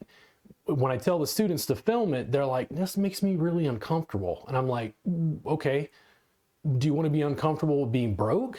Or do you want to be uncomfortable with putting yourself out on the internet? Yeah. Because if people can't find you, you don't get fucking paid. It's true. Right there. Mm-hmm. I get students. Classes are expensive. My subscription is $7 a month. Education is expensive and time consuming. My educational service is available 24/7, 365. If you have decent internet access, you can access it through your phone. It's still $7 a month. But I want in person. And I go, come to Austin. It's $800 a day for private training. Oh, how many students, how many students in Austin, if I have an in-person class, how many students in Austin fucking cheer and celebrate and confetti flies in the fucking air because Robert Gardner is going to come to a class? They're like, fuck that guy. I don't like him. And I'm like, dude, I don't even know you. When you gave me the negative feedback, I immediately knew who it was and said, Kristen, don't listen to that person. I've never met them. Like, they're interpreting stuff that happened. They haven't had much of a conversation with me. It just is what it is. Mm-hmm. Now, forearm or elbow or knee? Elbow. Right there? You can hear you.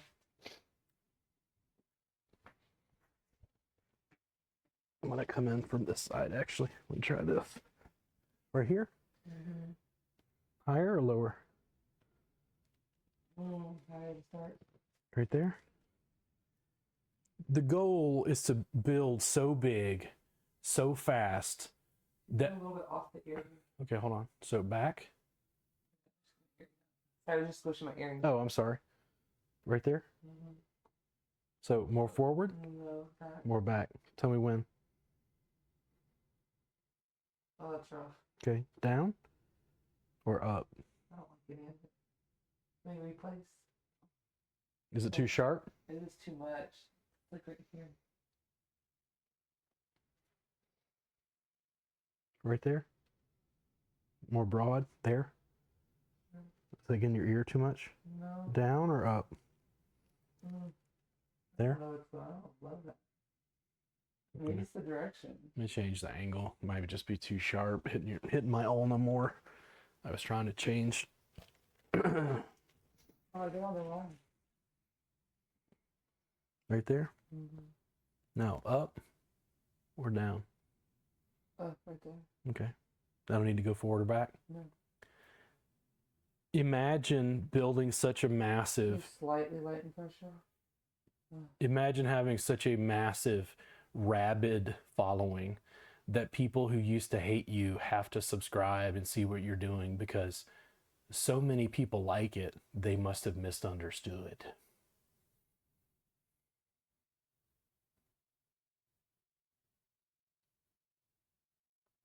Imagine being so busy you can't afford to teach in person. Imagine making so much money that you're forced to raise fees on clients and make it less accessible because you don't have time. When I talk to therapists and go, most therapists, it absolutely blows me away. Are there customers in the United States who don't want massage? Yes. Okay. What percentage of the population doesn't want a massage? This is small. There's some people that don't like being touched. Let's say it's 5%. So we got 95% of the market left, and I'm just making up numbers. Yeah. They want a massage. Why don't they get a session? They stick with what they know. It's probably a mixture of money or time. Mm-hmm.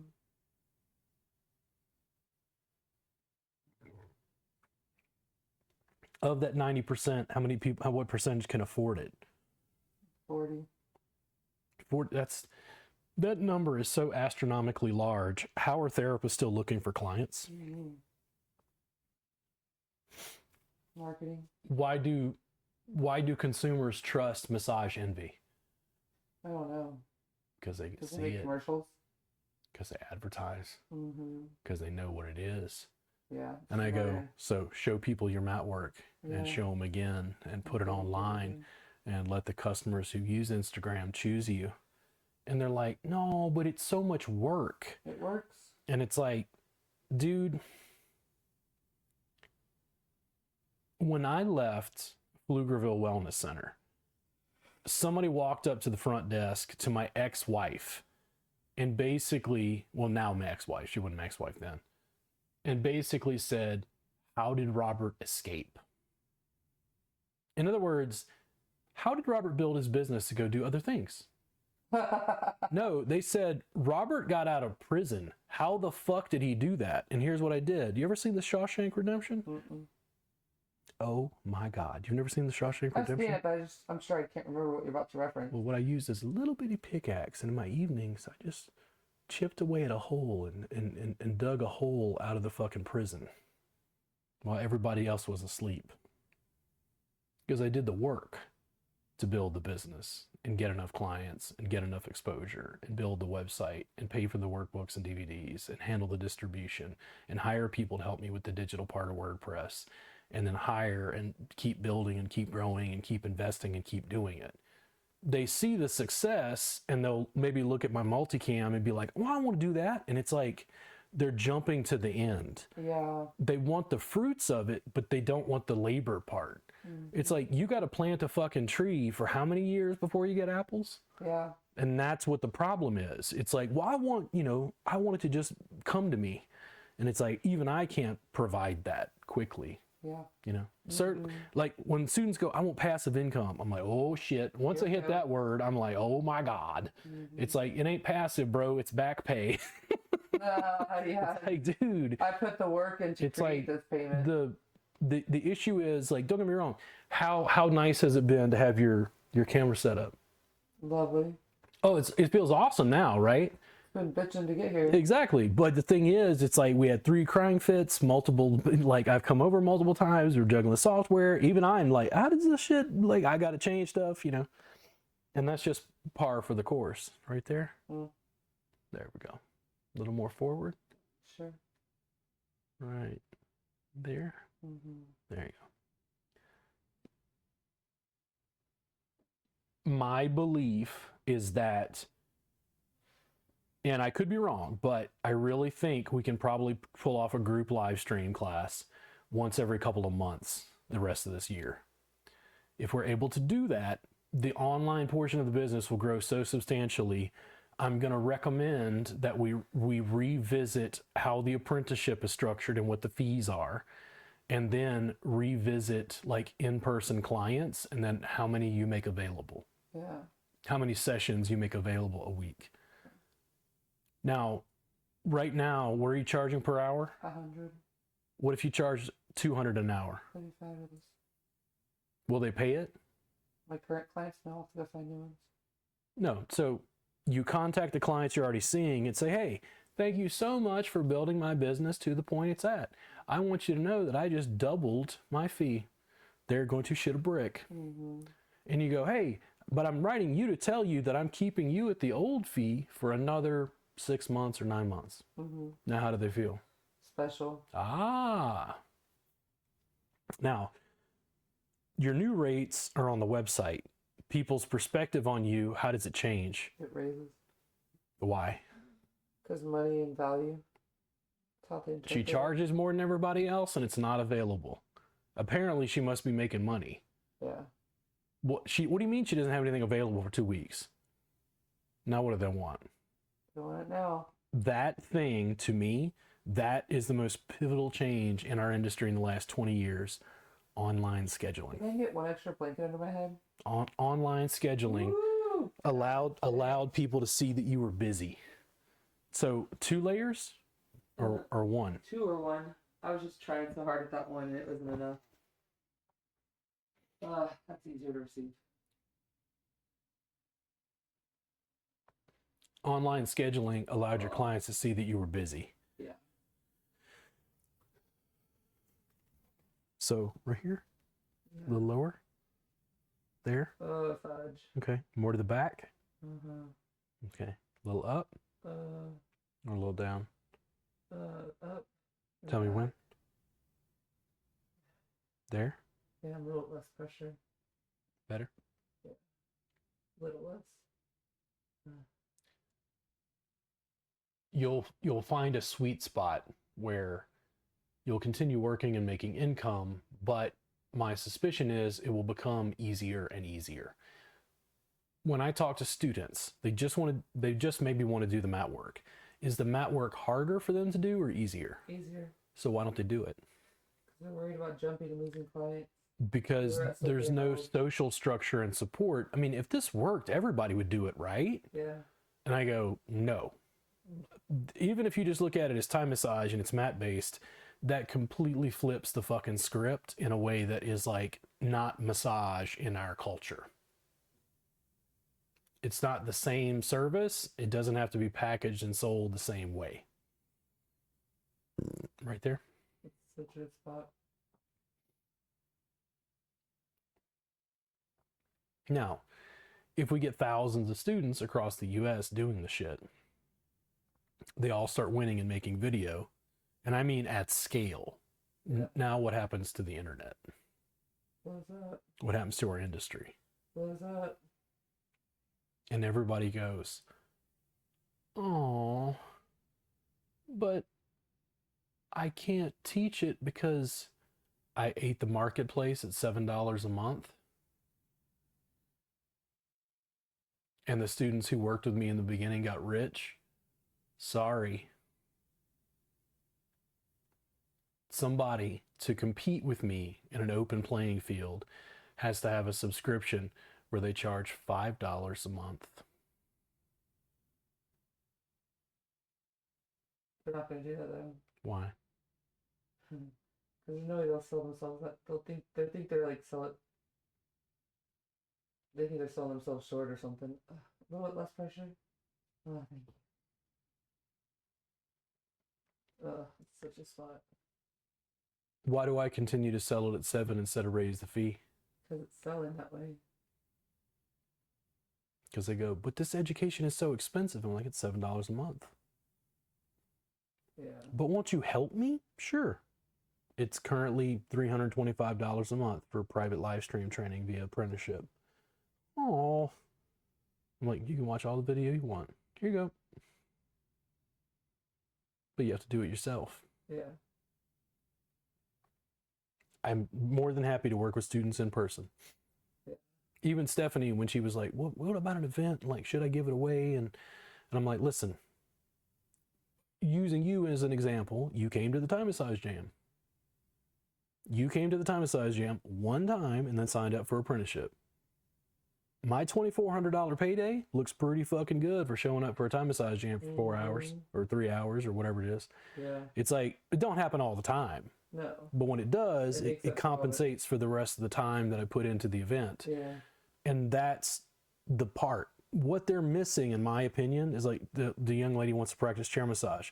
What they're missing is the video production. And that video production is just putting your cell phone on a tripod. This is not complicated. Mm-mm. It's very simple. It's like, hey, your sciatica's acting up? Yeah, it's fucking real bad. What pain scale? 10's hospital, 0 no pain. Where you at? I'm like a 6. Cool, let me work on you. Mm. You work on them and go, cool, what's it at now? And they're like, oh my God, it's like gone. So on the pain scale, like, what was a 6? What are you at now? And they're like, no, it's gone. It's 0. It's like, okay, now put that on fucking Instagram and see how people respond and hashtag sciatica and get back to me.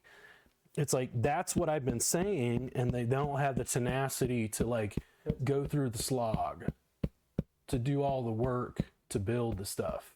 They just want to arrive at the end where it's all easy and done for them. Does that make sense? Yeah. More and more students will do mat work when they see more and more students winning doing it. They'll go, well, I don't want to do the table shit. That's the past. This is the new shit. We'll get there, but that's going to take massive video production, and it's not just me. What happens if I had 9 more teachers like you? Popping off. With these cameras. Popping off. Cool. More posterior. Do you think students can watch 10x the amount of video I've given them so far? Cool. It's only 10,000 hours. Now what happens when a student's got access to 10,000 hours they can't watch? Well, Robert works on a very concise, consistent curriculum, including a body mat where they can click on the shoulder, see a muscle for deltoid, and go table, mat, suspension, self-care. Holy fuck, you broke down. I'm like, yes, I'm taking away all your excuses about why you can't. I can't, I live here. I can't afford. I can't. I'm like, no, the only reason you're going to be able to give me is you're lazy. Yeah. Eventually. Yeah. Because if somebody in Ankara, Turkey can afford it and understand English, you can.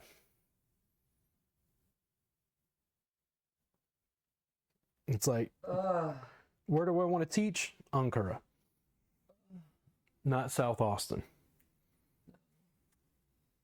My up in my neck, bro. Oh, it's so intense. I can feel it in here too. It's tight. Oh, it fucking hurt. More the same side or opposite? Definitely more. I can feel it all the way up. It's really fucking tight. Scalenes and SCM.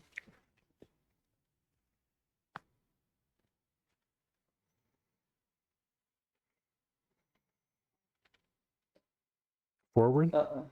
Back? Yeah, in there. Right there? Yeah. Okay. A little more down. If I let go of your shoulder, does that help or no? Sure. Or does it feel better that way? I can't tell. Okay. If it doesn't matter, then I'll just come up here. We don't, just like clients, we don't have to get everybody. You lengthen my arm again? Yeah, over time it makes it better. We don't have to have everybody. What if we had 100 students? That's 2 per state, by the way. We had 100 students who are like, we're tired of this group live stream shit.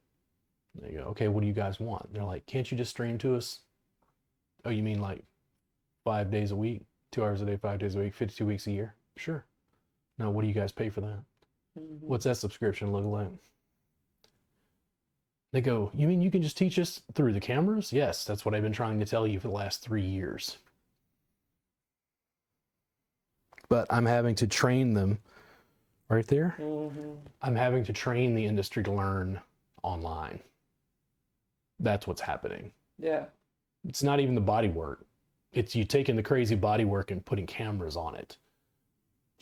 That's where things shifted.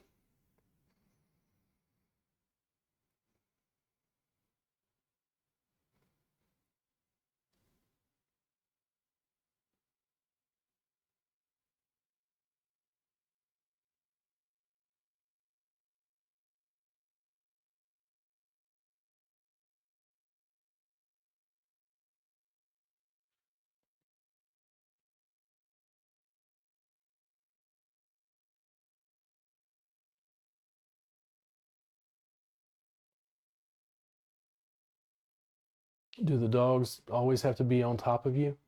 They like to be. Do they sleep with you like this? Yeah. Good Lord. Well, not like this. Lenny sleeps at my head in this like pillow I sleep with, and then Journey sleeps against me. But she sleeps like on my side, so I sleep on my back. I like it when he sleeps like this, but he prefers to be up at my head.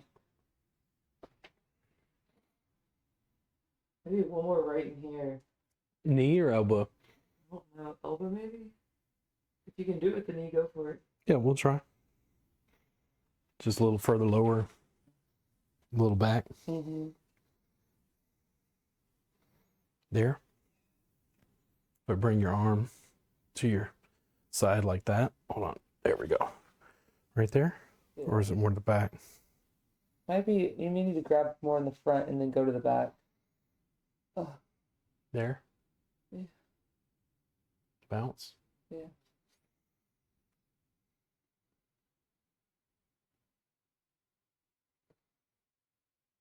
Yeah, I would love it if Lenny let stuff like this, but he's very independent. He wants to sleep at my head.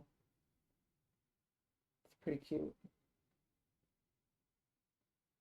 Then we have a body pillow between Cody and I because we have a split king bed. So she sleeps typically on the body pillow between us so we can both love on her.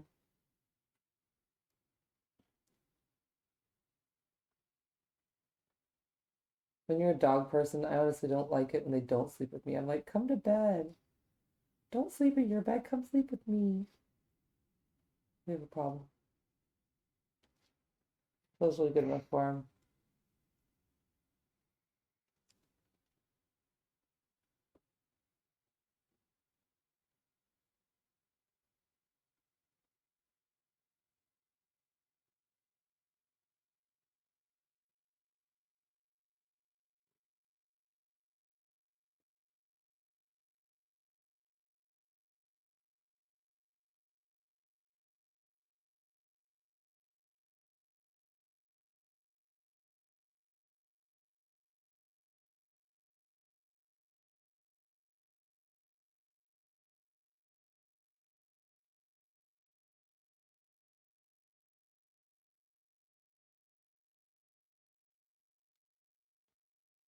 I've gotten back on my rebooking. I've gotten better about rebooking.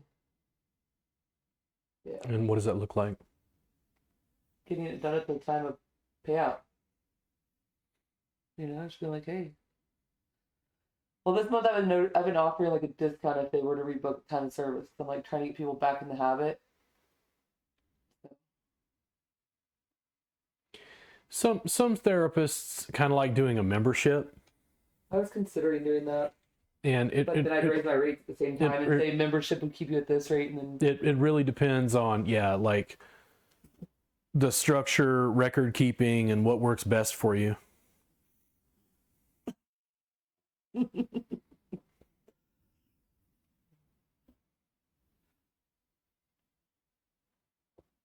Oh, Journey. Trap again? Yeah. I still feel this left fucking leg. Before we're done, I'll have to go in there one more time. It's crazy. I feel it pulling all the way into my psoas. I think maybe it's just the psoas isn't undone yet.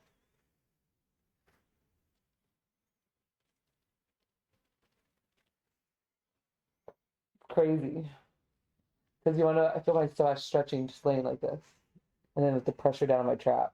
Now, towards the neck or away? All of it. Just right there? Mm-hmm. No, to the back? Yeah. There we go. Right there? Uh-huh.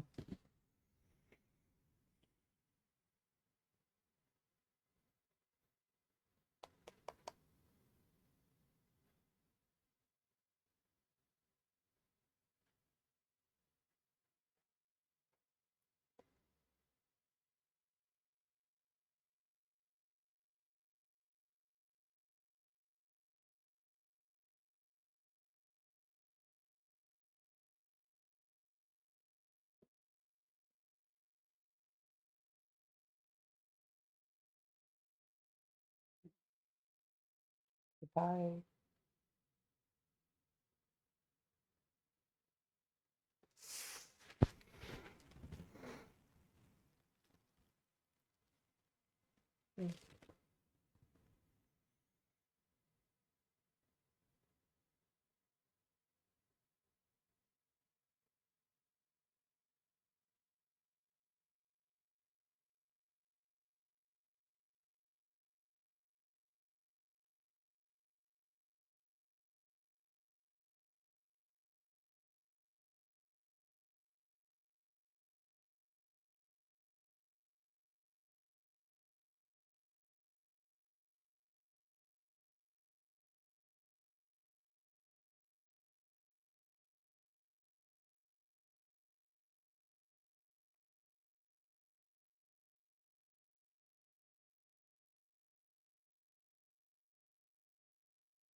It's crazy how much I feel my psoas in this position. It's just lengthening your hip flexors. It's on the extended leg. Uh-huh. Yeah, it's just like... But then also it's like that compression down and whatever, it just brings it out more. If you're sitting and you were talking about driving, like you got your leg bent. Yeah, sitting at a desk, you know? It's fucking horrible. Yeah. Down here? Yeah, I don't know how people do it. Paycheck. They abuse a lot of drugs and alcohol. Live in America with an excellent healthcare system. Yeah, I said it. Hey, look at my back. Take that. Look at my back and her phone. I don't give a shit. Right there. If I went to therapists and said, I'm going to show you how your career is going to have longevity, and we're going to teach you work that's nearly effortless. Do they believe me? No. Why? No. They don't believe it because they're like, effortless. What? I mean, even when they come into class and we teach them, they're like, I can't believe this is this easy. I think because table massage is so fucking hard on the body. Yes. And saying that makes people horribly angry. It's hard for them to understand. And it's crazy that there are some people that like it doesn't affect like that. Like, I don't know how. They've conditioned their bodies to do a certain thing. Yeah. I'm not even saying that table massage is bad. I'm saying that I don't think it's a good solution to a pain management problem. And I've learned to say that. Yeah. When the students are in a class, they can't believe it's that easy.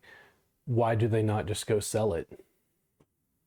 Because then they don't know how. Why do they not just go do it? Oh. A different service requires different marketing and advertising, none of which they were taught in school. No. And they're like, but my clients want massage. Because, well, we're used to going Blockbuster. What is this Netflix thing? Basically, it's like a different thing, right? Yeah. It's like, now for me, I was like, show it to people. And that shit worked amazingly. Like when you had I don't say a meltdown, but when you had an emotional component and then you wrote me as like, hey, I was listening to Gary Vee. I'm like, good, listen to Gary Vee more. Yeah.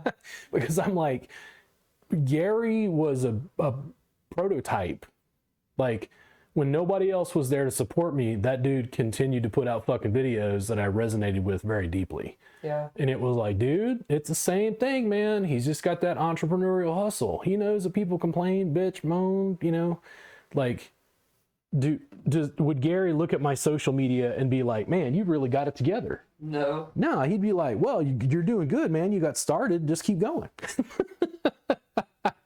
It's like we're not there yet. Do you need another pass? Yeah. Yeah. Closer, or a little more posterior, a little more lateral. Yeah. Right there. Uh-huh. And I also don't think, right there, Oh my God, that's heaven. I don't think Gary would be critical of my social media. No, he would not. He would just be like, oh, so you've gotten started, but you haven't really scaled up yet. Yeah. And I go, yes. And I go, Gary, that's really hard. And he's like, yeah, but you're doing good. Keep going. He gives to weird people though. Like, do you listen to me? He does giveaways, and it's just some kid that's like, I don't know if I should start streaming. He's like, I don't have the computer. He's like, I'll buy you a computer. I'm like, damn. Yeah. Because Gary switched over to like Twitch. Is that it? Twitch. Twitch, that's it. Yeah. Oh, funny. The issue is,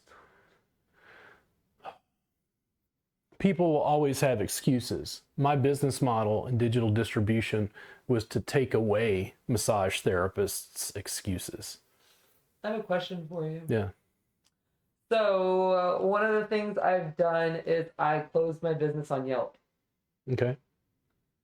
I haven't had a single creeper since. Yeah. So but how did you get it closed? I just put my business was temporary closed till like December of next year. Oh, okay. I mean, so I'm losing business that way, but I don't think I'm losing that much because I don't really feel like I get good clients from Yelp anyway. That would be my guess, yes. Yeah. So I mean, at this point, I haven't had a single person ask for a list at work since I've done that. So I'm like, I think I'm just gonna keep it shut down on Yelp. But I think I'm gonna address it on my Facebook page. Address what? That my business is actually closed. I closed on Yelp, but it's not. Or should I just keep it? Mum's the word. No, the people aren't communicating with Yelp. Don't worry about that. Okay. When you figure out how to get your number on your website changed, Yeah. contact Yelp, let them know that the number's changed, your Already business did it. reopened. Done. No, I don't want to reopen it. Hold on. Your phone number's changed? Yeah. How'd you do it? On my computer? On the No, website? no. Did you do it or somebody hire somebody? No, that guy said he said all I had to, you know what we didn't do right? What? We just needed to clear the cache. Oh, okay. No. And That's all we. I was so frustrated. Are you welcome? That's tech support. That shit, because I kind of know what that is, but like that's where I'm. That's all he had to do. No, and this is what I'm saying. Do you see how small it was? So stupid. But it felt like a huge obstacle. It was such an obstacle. It kept making me cry. Yeah, and the thing is, It was what I would do is when you get a chance is contact Yelp, reopen your business with the new number. I already have the new number on there. Okay, and then I just didn't reopen it because I was like, fuck Yelp. Yeah. That's kind of my mindset. Fuck Yelp. Fuck everyone on Yelp. Fuck well, Yelp. and I all don't, they want is how many clients did you really get from Yelp though? Not really. Well, and that's the thing. So why is it necessary? That's how I feel. I feel like it solves my problem, and I just curious what you're neck work. I feel like closer to the bone here. Yeah, the only thing that Yelp is going to give you is a backlink. The backlink in some ways is valuable for like search engine optimization, but I think there's better ways. Right there. Yeah, I think that more towards the spine or more lateral. Lateral.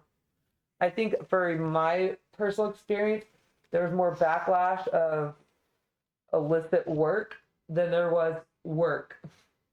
Like I'll get a lot of contact, but people wanting to massage here's, now. Don't get me wrong. Not doing that. We have, okay, and let me ask you this. I need to talk to Gene about this as well. How do you feel about the videos and the stuff coming out for your social media? I'm still annoyed that they're still coming out with the same photos. Like they're cycling the same photos and putting new text on it. That's how I feel. Same fucking, I'm making dumb faces and I'm like, don't let that bother you. And I'm like, how out of the whole fucking thing do you screenshot and grab that image? It's super frustrating. So you feel like they're using the same old photos instead of going to the new photos? Yes.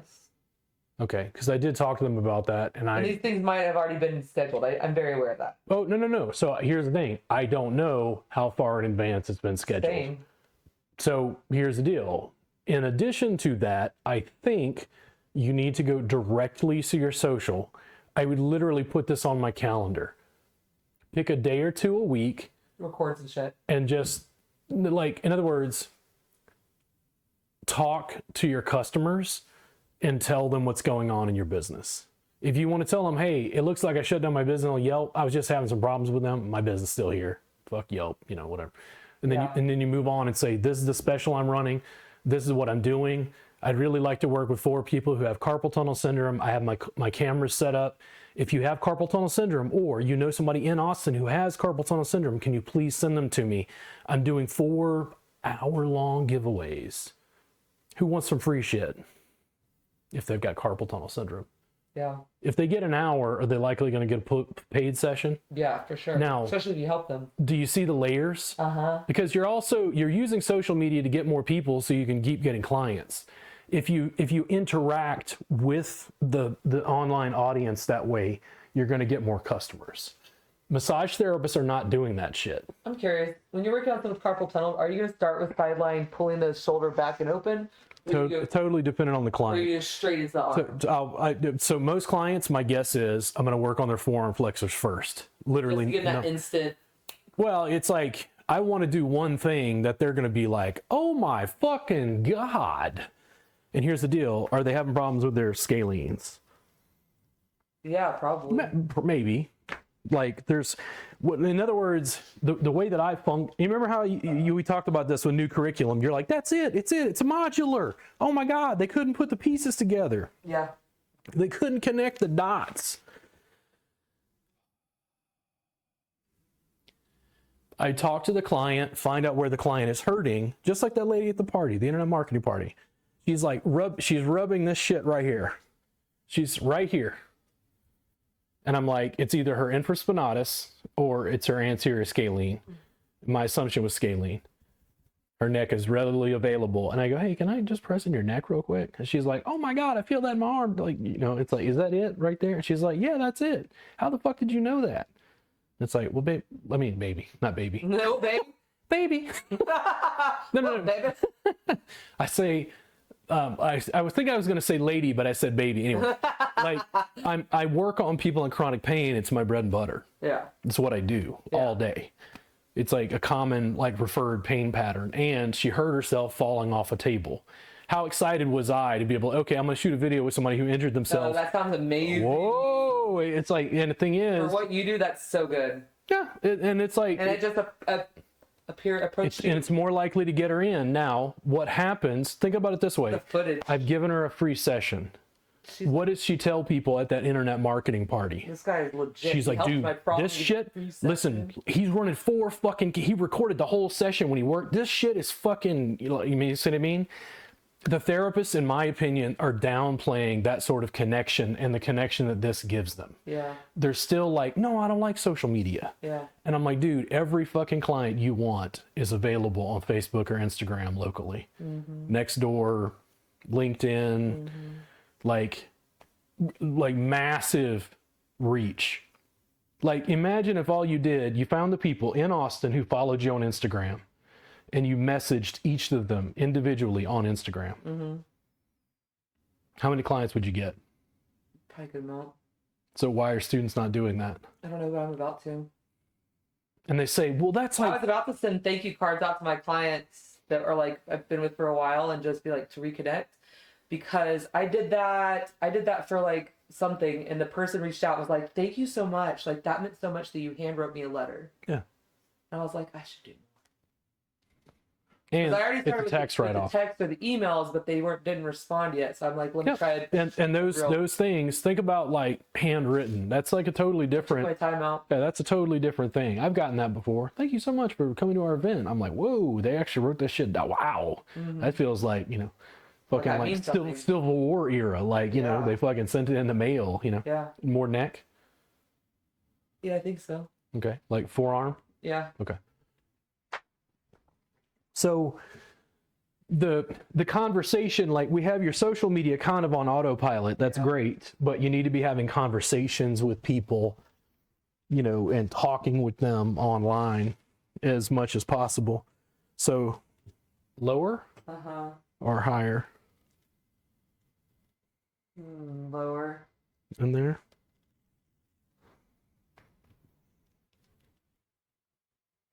Is that too sharp? That's not sharp enough. Okay. To the front and down. There we go. Little rock.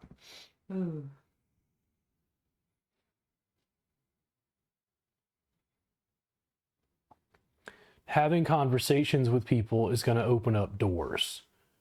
The business to me feels like it's only just starting to really grow. The potential expansion that we could have leads to situations that I'm just not aware of. Like,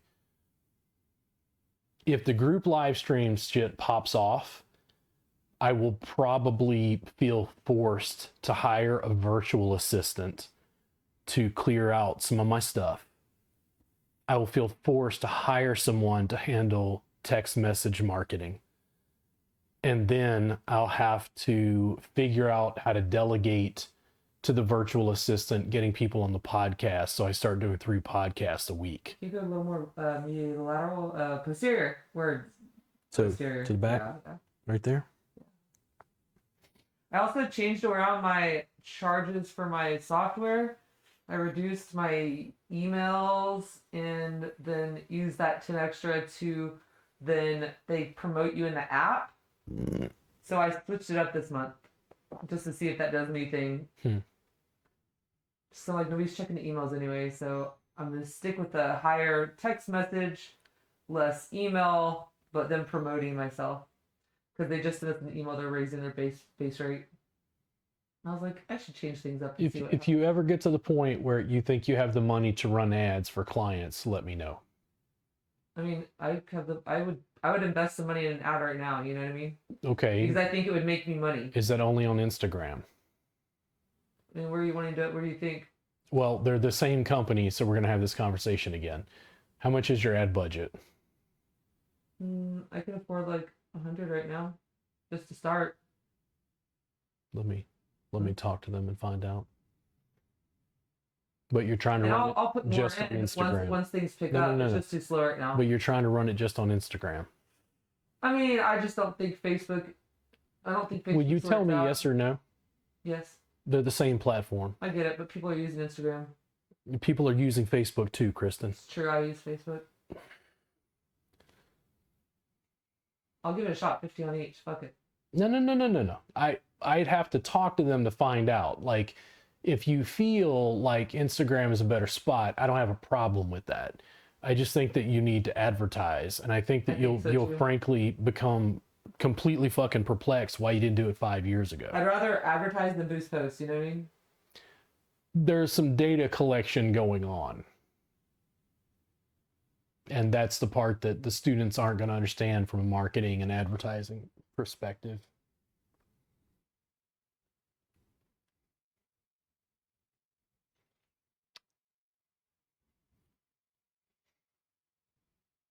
More to the front. Right there. Down. Oh my god. Hitting your scalenes a little bit. Yeah. I'm also wondering why the fuck she's doing this. Doing what? She got a fucking job at the airport. That's why she's wanting to practice. I'm like, oh, you poor thing, you're gonna fucking kill yourself. But I've been hearing from other people that like business is slow. It's not just me. It's not just. What? Wait. What business is slow?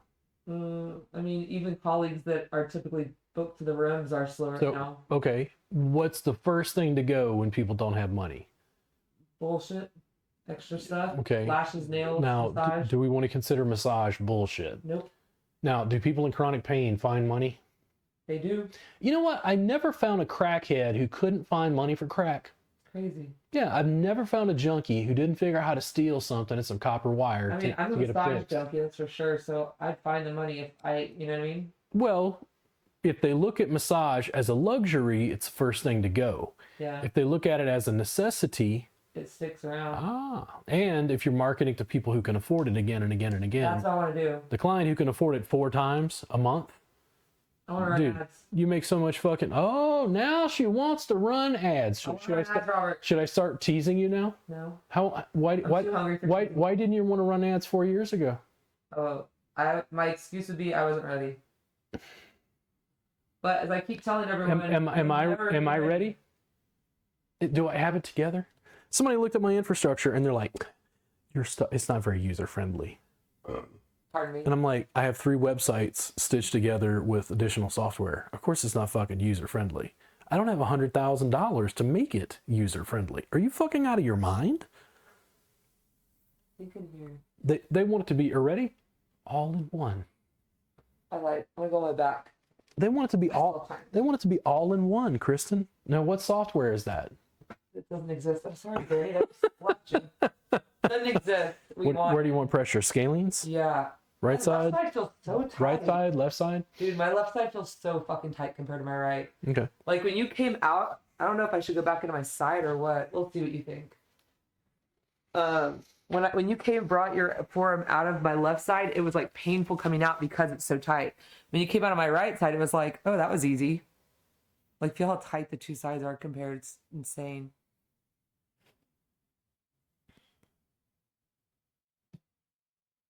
Down? Yeah. Or up? Oh, yeah, right in there. Oh, to the back? Or forward? Oh, back. To me when? When? Okay.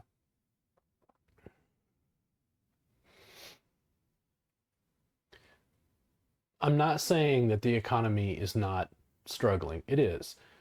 Austin But not everybody is struggling in this economy. No. And those are the people that I need to find. Because they are here. And they're in pain. And they need my work. I should not be driving for Uber. The first day it took so much swallowing my pride. And here's the other thing, like, and I mean this in a weird way. How do I say this?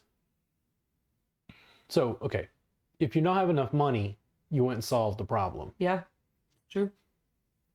Like, I don't feel, and I mean this, if somehow the bottom fell out and I had to go deliver pizza or whatever, then I go fucking deliver pizza. Yeah. Like, I don't feel like that's not entrepreneurial. It's like, no, the bills got to be fucking paid so you continue building your dreams. Yeah. I got out of, how did Robert escape? Because I used every fucking dollar I made at that chiropractor's office, making $35 an hour. How were the tips at a chiropractor's office? Non-existent. I used all that money and said, workbook, DVD, online, fucking, dude, when I spent $800 or whatever it was for my first website, do you know what that felt like? Empowering. I had to work for like a fucking month to be able to pay for that shit at least. And it's like, did I know that a website was going to give me clients? You knew it was going to get you a step closer to where you're trying to go. I mean, generally it was kind of like over there, sort of, there's probably more money, at least compared to the poverty I'm in. Yeah. But you kept adding, and like, as I got more income got invested. It just kept, lather, rinse, repeat. Yeah. Maybe I need you to wedge a foot in here, Robert. Maybe that's the quickest way to get what I need. Because it just, when you feel this tissue, you feel how tight it is. Yeah. It's just not I mean, I'm happy to apply what you need. I'm just. I think it's a foot. I think I need a foot wedge. Oh, you want it in sideline? I think so. Unless you think you can do it in back. You want to try it backward? I mean, I don't know. It depends on where you want the pressure. Right in here.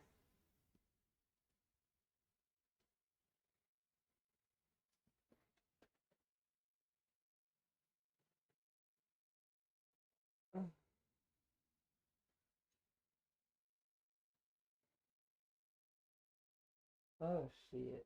Lateral or medial?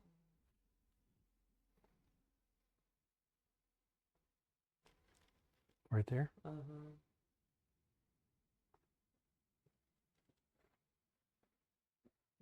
Shoulder down and away? Uh-uh. No? No, he's hitting me with there's somewhere in bone being touched. Right there? If I take this out completely? How's that? So, Does it need more pressure? definitely not. Does it need to be sharper? No.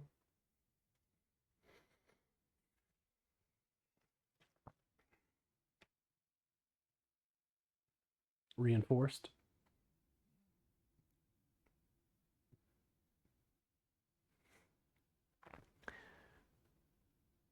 I don't look at it like,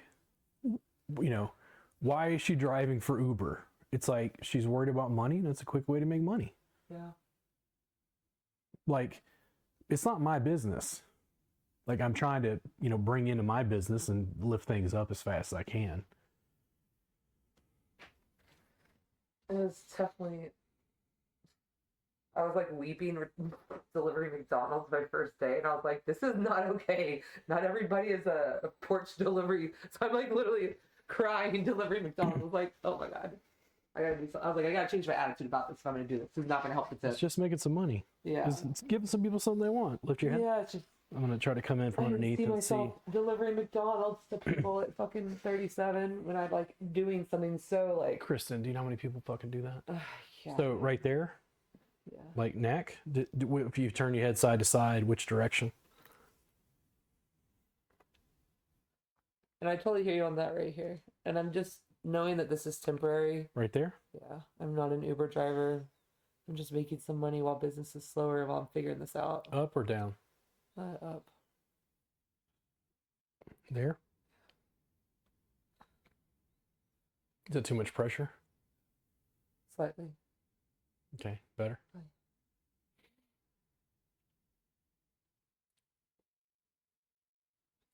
I think about this all the time.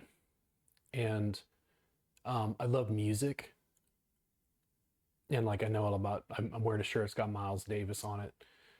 Like Fish. Fish came out with a documentary called Bittersweet Motel many, many years ago. And there's a part in it where Fishman, the drummer, and Trey, the guitarist, are talking about like the first times they got together and like played in like one of their mom's basements. Mm-hmm. And their mom was like, "Would you stop making all that noise?" Like banging on the fucking, God damn it, making all that noise, But they're kids and they're just like celebrating this sort of thrill of like creation, essentially. Yeah. And then they talk about one of the first gigs they played, and it was like at some dorm or something at like University of Vermont or something in Burlington, I think. And like it was the first time they'd gotten paid, and the check had already been signed, and like the people who paid them got so frustrated because they were like praying Proud Mary for 30 goddamn minutes or something. Like, they literally turned the audio off on the band and put like Thriller on a sound system. And then Trey was holding the check and he's like, "But you paid us." In other words, like, we already got paid. Like, you paid us. Oh my God. And it's like, to see them, I mean, they're wild. Like, they're multi-millionaires. Like, I don't even know what their fucking net worth is anymore. Yeah. Like, they're so fucking rich. Like, they don't even have to work anymore if they don't want it. Like, they're multi-millionaires by far. In this documentary, they cut a clip of like them reminiscing about the good old days. And I see this with bands constantly. The band gets big and they get money and fame and women and families, and they just struggle and things were little. And what do they talk about? Dude, do you remember when we were all in that van, like squeezed in, driving into Knoxville, and then those crackheads like stole the tires, or the struggle. The struggle, yeah. And the thing is, that thing is something I think about, because a lot of people want the rewards, but they don't necessarily want to like put the work in and the money and the muscle and sweat and tears. Gary will talk about this, and it's like, enjoy the process. Yeah. If you can get to the point where, fuck, this camera doesn't work. Like, how stressed out was I? You're so calm. Why? Because you've done it. You just go through the process. Stressing out's not going to help anything. Well, yeah. And the thing it's just going to make it harder. Well, and the thing is, you don't have as much practice at it yet. Yeah. For me, it's like with tech, like I spent 3 or 4 days going through some shit and fucking software and fucking Shopify and Recharge and god damn it and fucking bundle. God, like literally I thought to solve a problem, I was going to have to spend $300 extra a month. Wow. And I'm like, Like, dude, what the fuck? Like, this is I'm trying to do this very simple thing. I'm on YouTube looking up tutorials, going to Recharge's website, reading FAQs. I contact their tech support. The tech support's telling me to contact Shopify's tech support. It's like, you know, and the thing is, this is over 3 or 4 days. I take it in little bits. And the thing is, if in a weird way, if you enjoy the process, it's kind of like, I don't know. So, okay, yesterday I tried to go in for the first time to irs.gov. How does Robert feel about paying the federal government their tax money? Fuck them. I appreciate everything you do for the American people. However, it's fucking annoying. I'm like, why That's is bullshit? And we have no say in how they're spending our money on this. They're just passing it out to fucking Ukraine. I messaged the accountant. She helped steer me through it.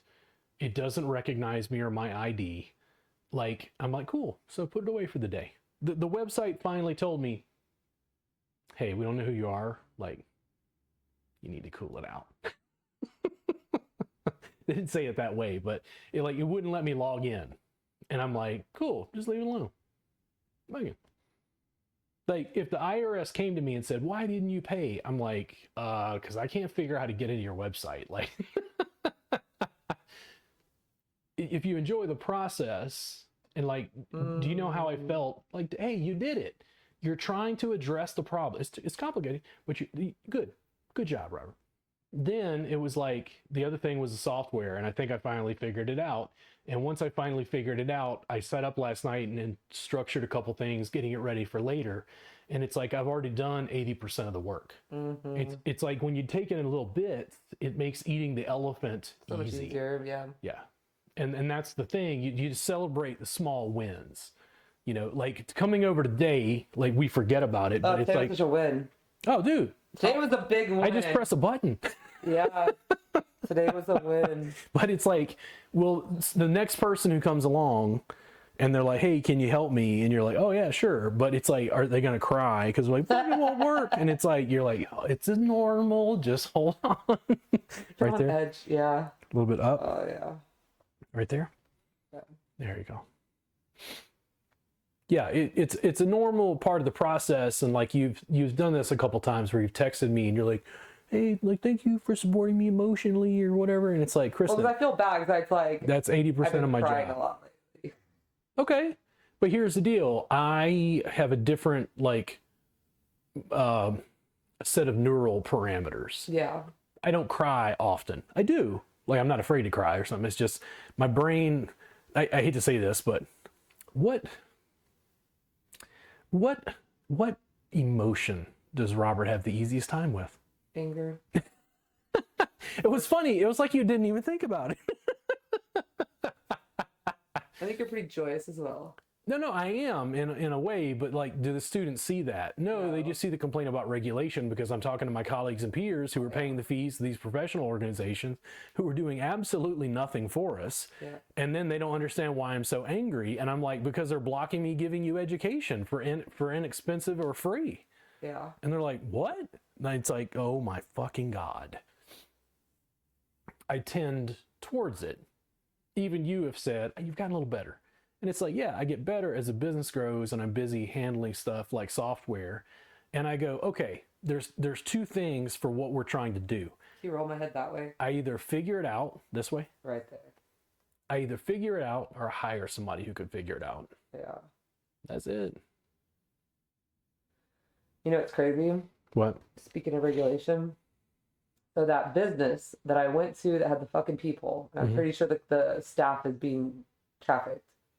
They responded publicly and put that they keep the cat's eye open, which is what they're referring to as the peephole, because their employees are involved in illicit behavior. They publicly posted this on Yelp. So I screenshot it and sent it to TDLR and was like, here's your proof. You already got the photo. You got a photo and a video of the peephole. This is and here is them publicly acknowledging their peepholes because they do illicit work. And I was like, I don't even believe it. Did you screenshot it? Yeah. And I sent it to my TDLR. fucking God, dude. I can't. I was like, I have no words. I can't believe you posted this publicly. I have no words. I was blown away. Yeah, I just, and this is the thing where the young lady from Tennessee that I'm like, listen, let's do a podcast. I'm much more choosy about my words in that context. But it's like, you're in a state, I'm in a state, there's regulatory issues. That way. Is what's with. You push my head that way. There you go. Yeah. It's like, if I go, okay, human trafficking is illegal. There are laws against it. Yeah. Enforce those laws. Yep. They say, no, we need more money. And I'm like, what about all these taxes we pay? Why is nothing going to us? What about all this stuff? Like, I just don't get it. Kristen. It's just so annoying.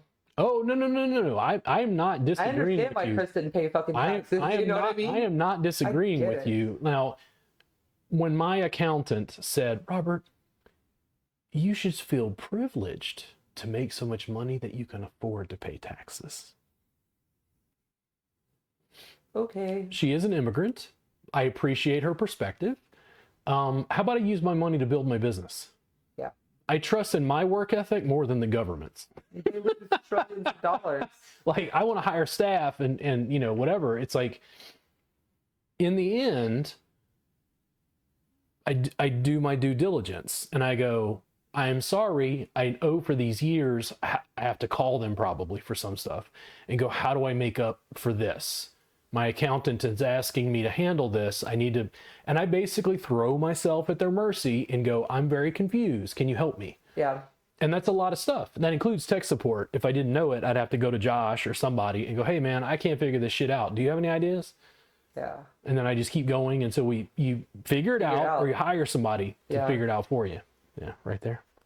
This thought feels easy. Yeah. A little more towards me. Yep, right in there. I wish my clients would communicate like this. It would make it so much easier. You got to train them too. I'm trying.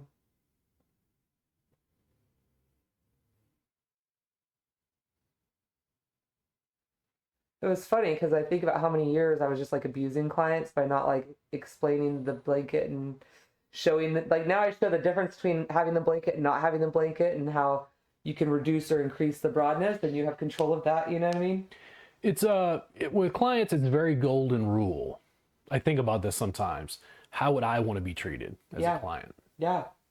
That's And how I run my life. and I'm very human that way. I'm like, oh, hey, I'm sorry, it's too much pressure. Can you tell me when I lean in right here, is it like too broad or do you need it sharper? Yeah. Oh. It takes a while for them to go, hey, listen, can you just take my elbow and move it into right there? And then once they do that, they're like, oh shit, that was so easy. Yeah. Right there. Mm-hmm.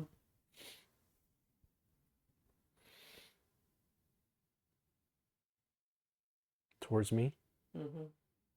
What if I go back and forth a little bit? There we go. You seem a little dark, but I need to add. I have a thing to add the bulbs in that one. How many bulbs do you have in this I one? think this one has 3 and that one has 1. Oh, okay. Yeah, just add more bulbs. Yeah, I have it in there. So what wattage are you using? I don't know. I have to look at it. Okay. It was honestly whatever I could find in my house. Oh, okay. Yeah, no, you can buy new bulbs that are like absolutely. higher wattage too if you need. You'll notice it with my cameras as well. It depends on where the lights are and stuff. Mm-hmm. I can just tell if there's more light coming from this way, it would look better. Because you're right, it's really like build it. It's like first it came with just a 1 bulb, and I'm like trying to find multiple bulbs, and I found the multiple bulb thing you put in the single bulb, and I was like, oh, okay, that's it.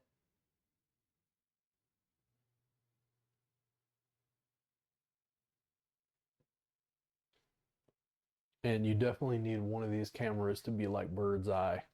At least one. I know. Towards you? Yeah. In the back?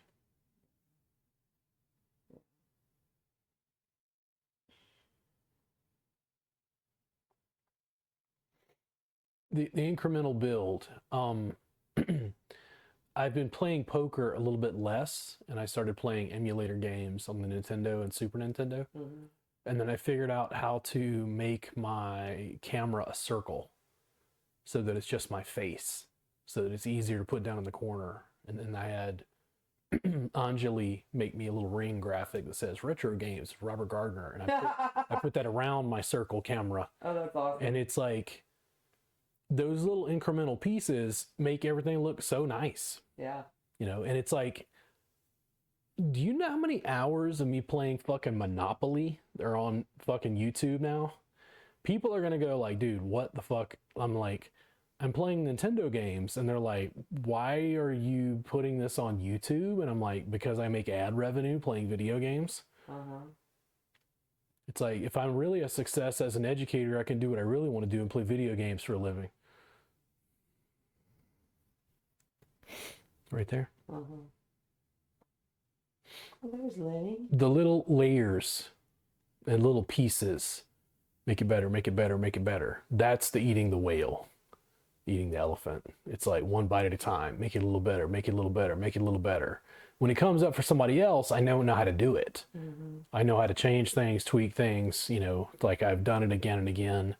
Like there's so many irons in the fire. And for me, it was like, I looked up recharge, did the research and found out, oh, I think I figured it out.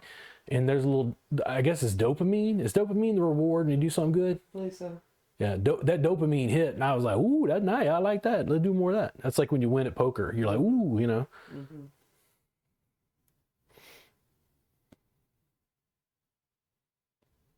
Right there.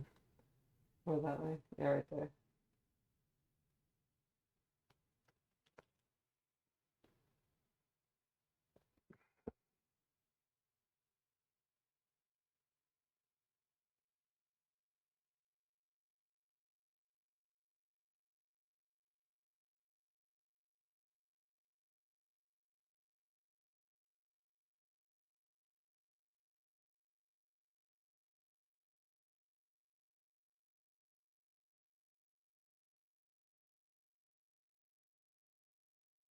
Those little pieces, like I have fun with the software, just fucking with stuff and trying new things. And, you know, it's not even necessary for the business. Yeah. But it's like understanding the software enough to manipulate it to get like different. Am I on your knee? No. No. It's like, holy shit. Up. Yeah. Right there. Yeah.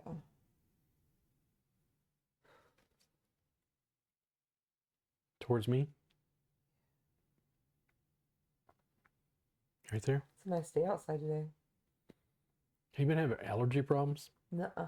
Man, I've been fucked up for weeks, been hacking. But you live among the fucking cedar. I'm out here. I've got a little bit the distance oak? from him. The oak. The oak is what's getting you? Dude, Are they already starting to drop on the cars? So I don't know, dude, when oak season happened, dude, it was the worst allergy tag I had in a while.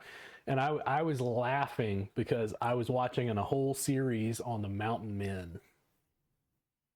And you know the film The Revenant? Uh-huh. With Leo DiCaprio where the Yeah. guy gets mauled by the bear? Yeah. The real story about that. I was like, all right, Robert, you live in modern America. You haven't missed a meal. You have an apartment with an air purifier. Hey, you're still dying. You are dying of allergies. It's because of all these crutches we have. And this guy got mauled by a bear, left in the fucking woods alone, and had to somehow walk his way back to civilization Oh my with God. no roads, no hospitals.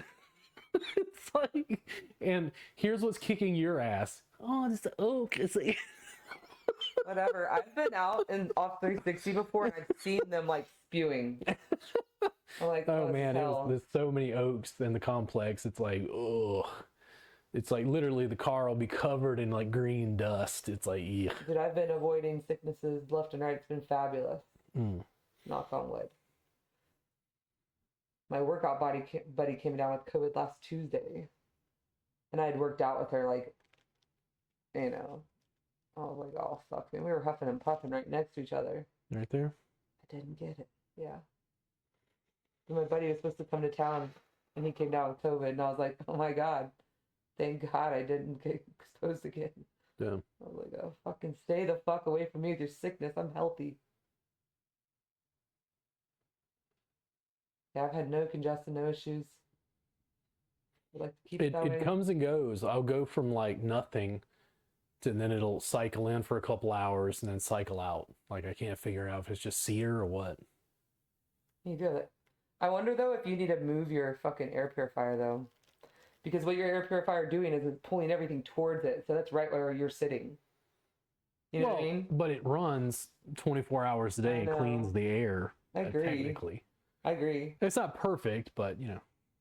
I would almost put it when they're having bad allergy attacks. I'd almost put it, if you don't have clients, I'd put it closer towards your mat so that it's pulling it away from you rather than pulling all the shit. I even go in with like a Q-tip and like clean fans and then clean like my computer sometimes because it gets dust from the moving parts. Yeah. You know, right there. Yeah, right there. Towards me. Yeah. Right there. I did one long day, and that's what all this is from. One 6-hour driving shift. And I was like, fuck me, I don't do road trips. What is this? Why have I done this to myself?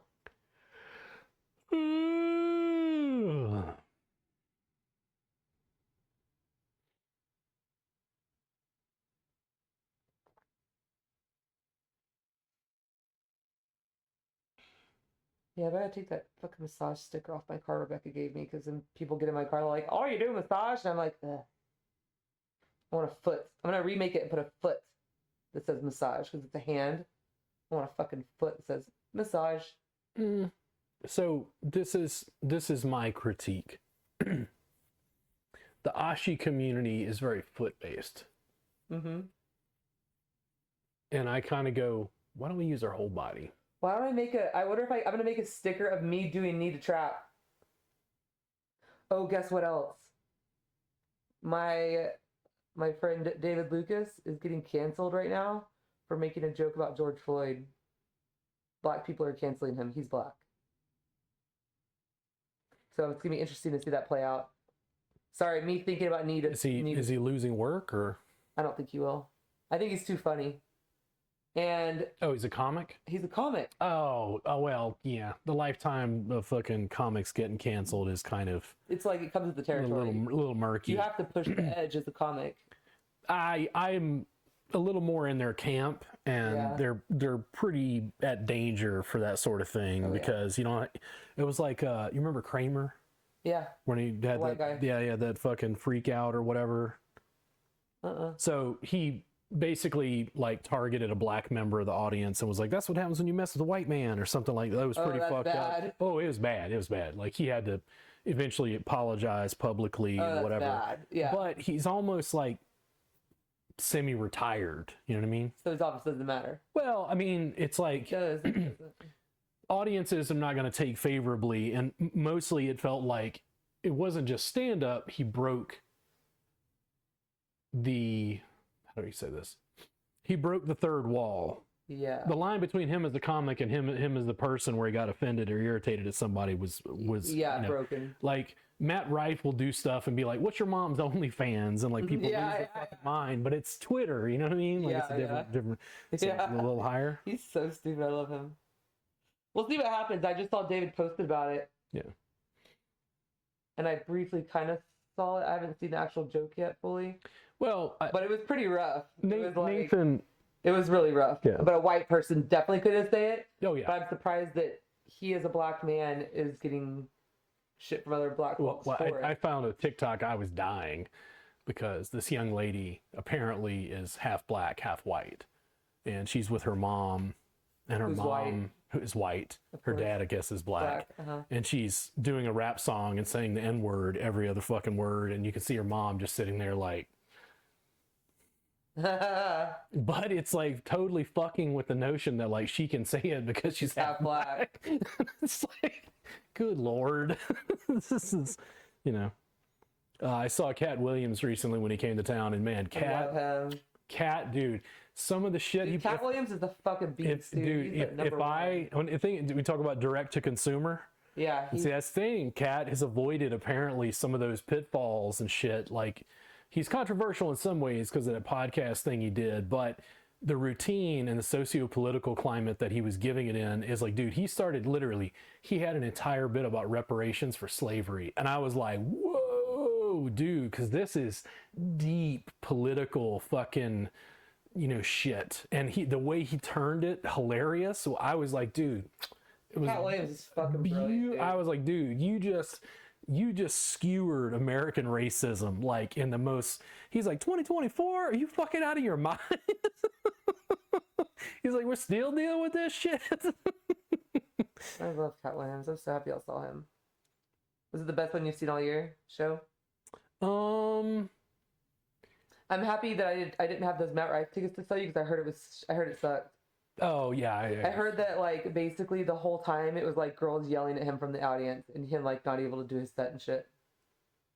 Yeah, Matt also, I appreciate stand up as an art form, and I think that Matt in a weird way is really young. Oh yeah, he's very young. And what I'm really most excited about isn't the success that he currently has. The future. I want to see what he does. Apparently, I think Tom Segura opened for him though, and that was the crazy part. Yeah. Because that's what you would want to see. I'd love to see. I've seen Tom Segura. Segura he's amazing. Dude, Segura, he's a comic.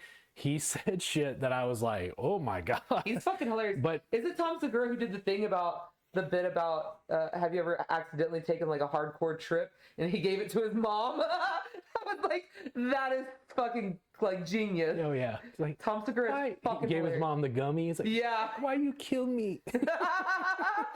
So funny. He's like, well.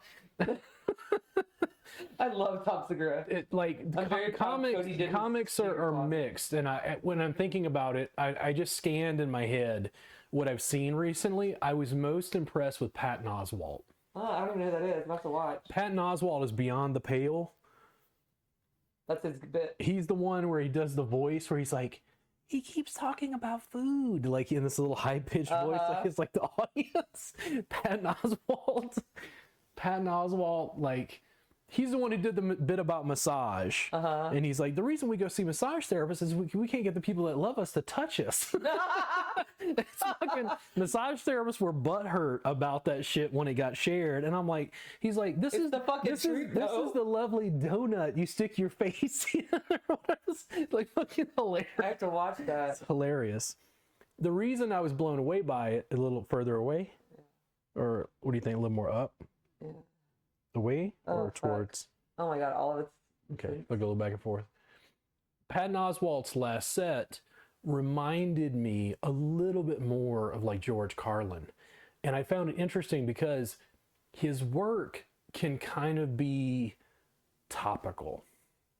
Meaning, like it's observational. It's like he had a whole bit about how, you know, he and his wife were going to do this natural childbirth because us, you know, being the people that we are, you know, we having access to science and information, decide that we should have a baby in the absence of all those things or whatever. He's making a joke about hippies and, you know, whatever. Like, it's just absolutely hysterical. And his last time I saw him, when I saw him live, his other routines that I've seen are awesome, but he started to turn kind of dark. And like he talked about his kids as like leeches and parasites. He's like, they don't respect me, they don't like me, they don't want to follow my fucking rules. All they want is my money and to write another check. It's like he's just skewering the fucking, like, why would anybody sign up to fucking do this? Like, it doesn't make any fucking sense. He's got like 5 kids or something. And it's like it's comedy, but it turned a little darker than the stuff I've seen before. Like he would do a lot of stuff about food and being fat and, you know, various things which I think are hilarious. I think I know who you're talking about. Now, the other one that I saw that I was excited about was Ali Wong. Oh, she's always funny. And she's the nail one, right? Did that nail bit way back in the day? The nails? Crystal Nail? Oh, no, was it Ali Wong? No. There's another lady. A white person. There's another lady who's Hispanic, I think, who did the one about, baby, why you not got no boyfriend? She talks like she does Vietnamese. nails. Yeah. She's Ali Wong is the one who did Baby Cobra while she was pregnant. And like her, like, okay, it reminds me of Ron White in the sense that it was so fucking polished. It was like, you could tell she had reworked phrasing and bits to just get the optimum like effect. She's like, you mean I had sex with a homeless guy? again? It's completely hilarious. Like there was one, it was Ali Wong, I think. She's pregnant in a dress, and it was during like the election season. And she held up a sign at like a public place, and it said something like, "I eat ass." I'm like, what is going on? That is so funny. It's just, dude, it's just absolutely like Ali Wong, like Baby Cobra and some of those were just amazing. But I think Patton, because it turned 1 point from the other direction. because Patton went kind of dark, I didn't see it before. Like I respect his comedy, but I didn't think that, you know, he was as good as say Stanhope or Carlin or Bill Hicks or something like that. But I felt like he was still coming into his own. Mm-hmm. Down or up? Up there. So I've got another show coming up, which I'm very excited about. Which one? I cannot remember the guy's name. I bought 4 tickets. You're so excited you can't remember.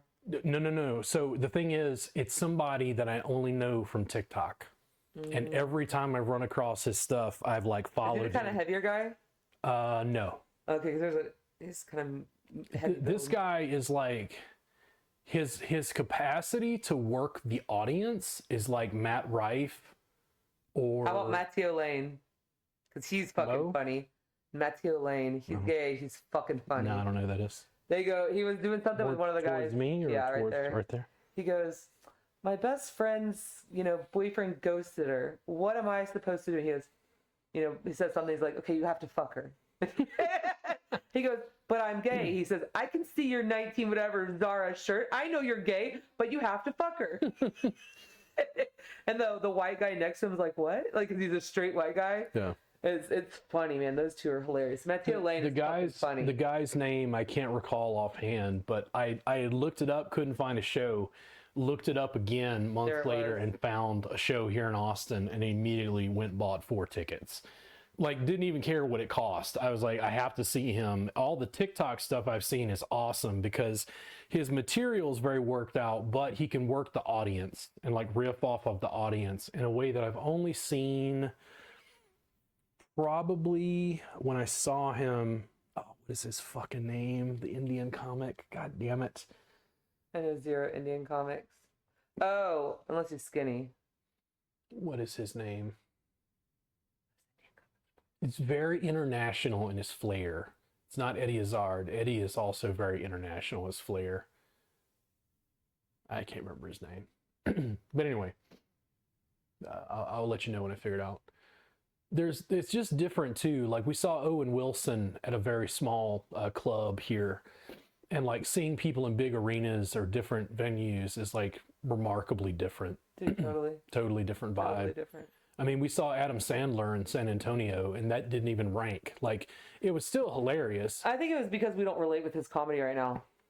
Because I felt the same way. I saw Adam Sandler, and then I saw, God damn it, this guy that I fucking love I found on TikTok from New York.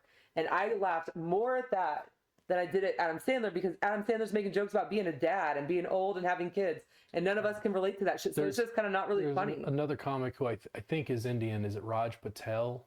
That I got tickets for, but I think he's at a smaller club. I also found him on TikTok. I think smaller clubs are better anyway. Yeah. Towards me? Yeah. I paid all this fucking money to see Adam Sandler's 7th Row, and I had a guy sitting on my fucking leg next to me. Yeah. And I still couldn't see shit. Right there. For all that money, yeah. But then I went and see this guy at what's that little bar downtown next to the pizza place. It was amazing. Comedy stuff. Yeah, comedy stuff is. Oh, I thought you were tapping. No, I'm trying to. Comedy stuff is a little different. I'm even more particular about concerts. Concerts, the venue can make a huge difference. Oh, 100%. It makes the biggest difference. Yeah. You having a problem? No, I was just trying to see where Lenny is. Is he right next to Journey now? Yeah. That's so cute. Look at them. Look at the babies. Yeah, I'm actually kind of anti-concert right now. I'm short. I'm tired of it. I'm like, unless it's ACL Live, I'm not interested. And then my friend goes, hey, I got $400 tickets to see what's Frankie? What's her name, Frankie? With the Dreams, Fleetwood Mac.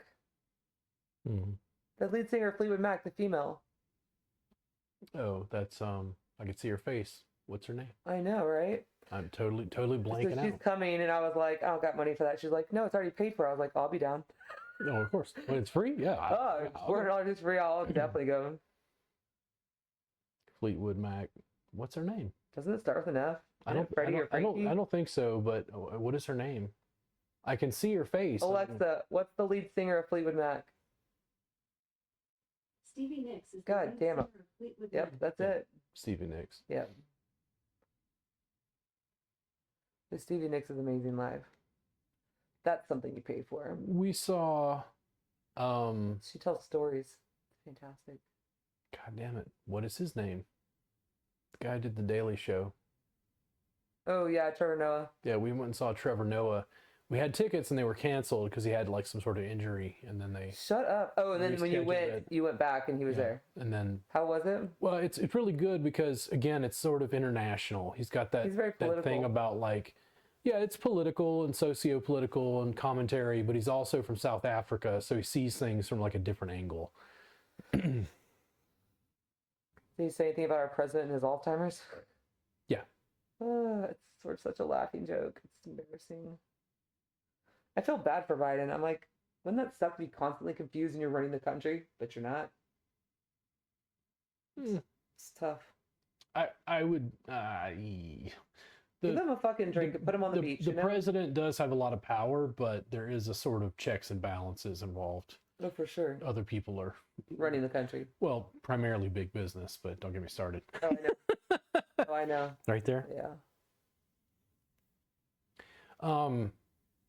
I've got to be brief, I've got $10,000 invested in Bitcoin. Fuck yeah. The halvening happens in April. They speculate that Bitcoin's going to go through the goddamn roof, and I'm debating if it tripled, would I just take my original buy-in out and just let it ride? Because I could use that money to buy a car or do other stuff or invest in the business. And though I should be invested in other things, I got invested in Bitcoin for various reasons, and mainly in relation to Josh, because he was very like, dude, gotta get on this. I've done some research. He's like, I suspect this is like, don't get me wrong, you can diversify and invest in other stuff, but if I had to choose right now, I would buy this. And within a very short time of me buying $2,000-$3,000 It worth, went up. well, it kept, like, in other words, what I bought was like doubling in value. And I'm like, what the fuck is like, and it's what it was I bought at this low point and it just kept rising, going up, and it made me want to buy more. Yeah. Right? So it's like, if you put in 10,000 and it winds up worth 30, do you take the original 10,000 out? Maybe. That's what the thing is. Yeah. Right there. Yeah. I get a picture of this. They're so cute.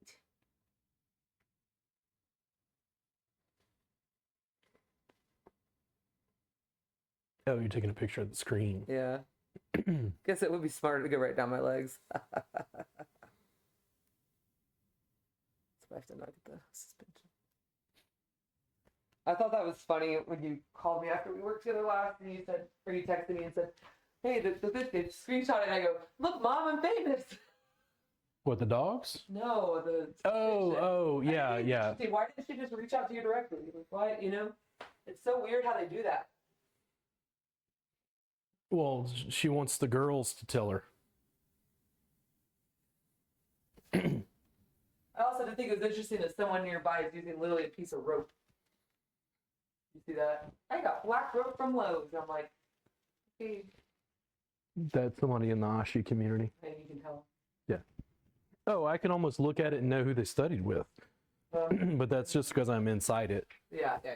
And it's like, did I go, hey, here's what it's made of, here's the links? No, I'm like, subscribe. There's fucking you instructions inside. Yeah. How many students are going to subscribe and set it up? To you?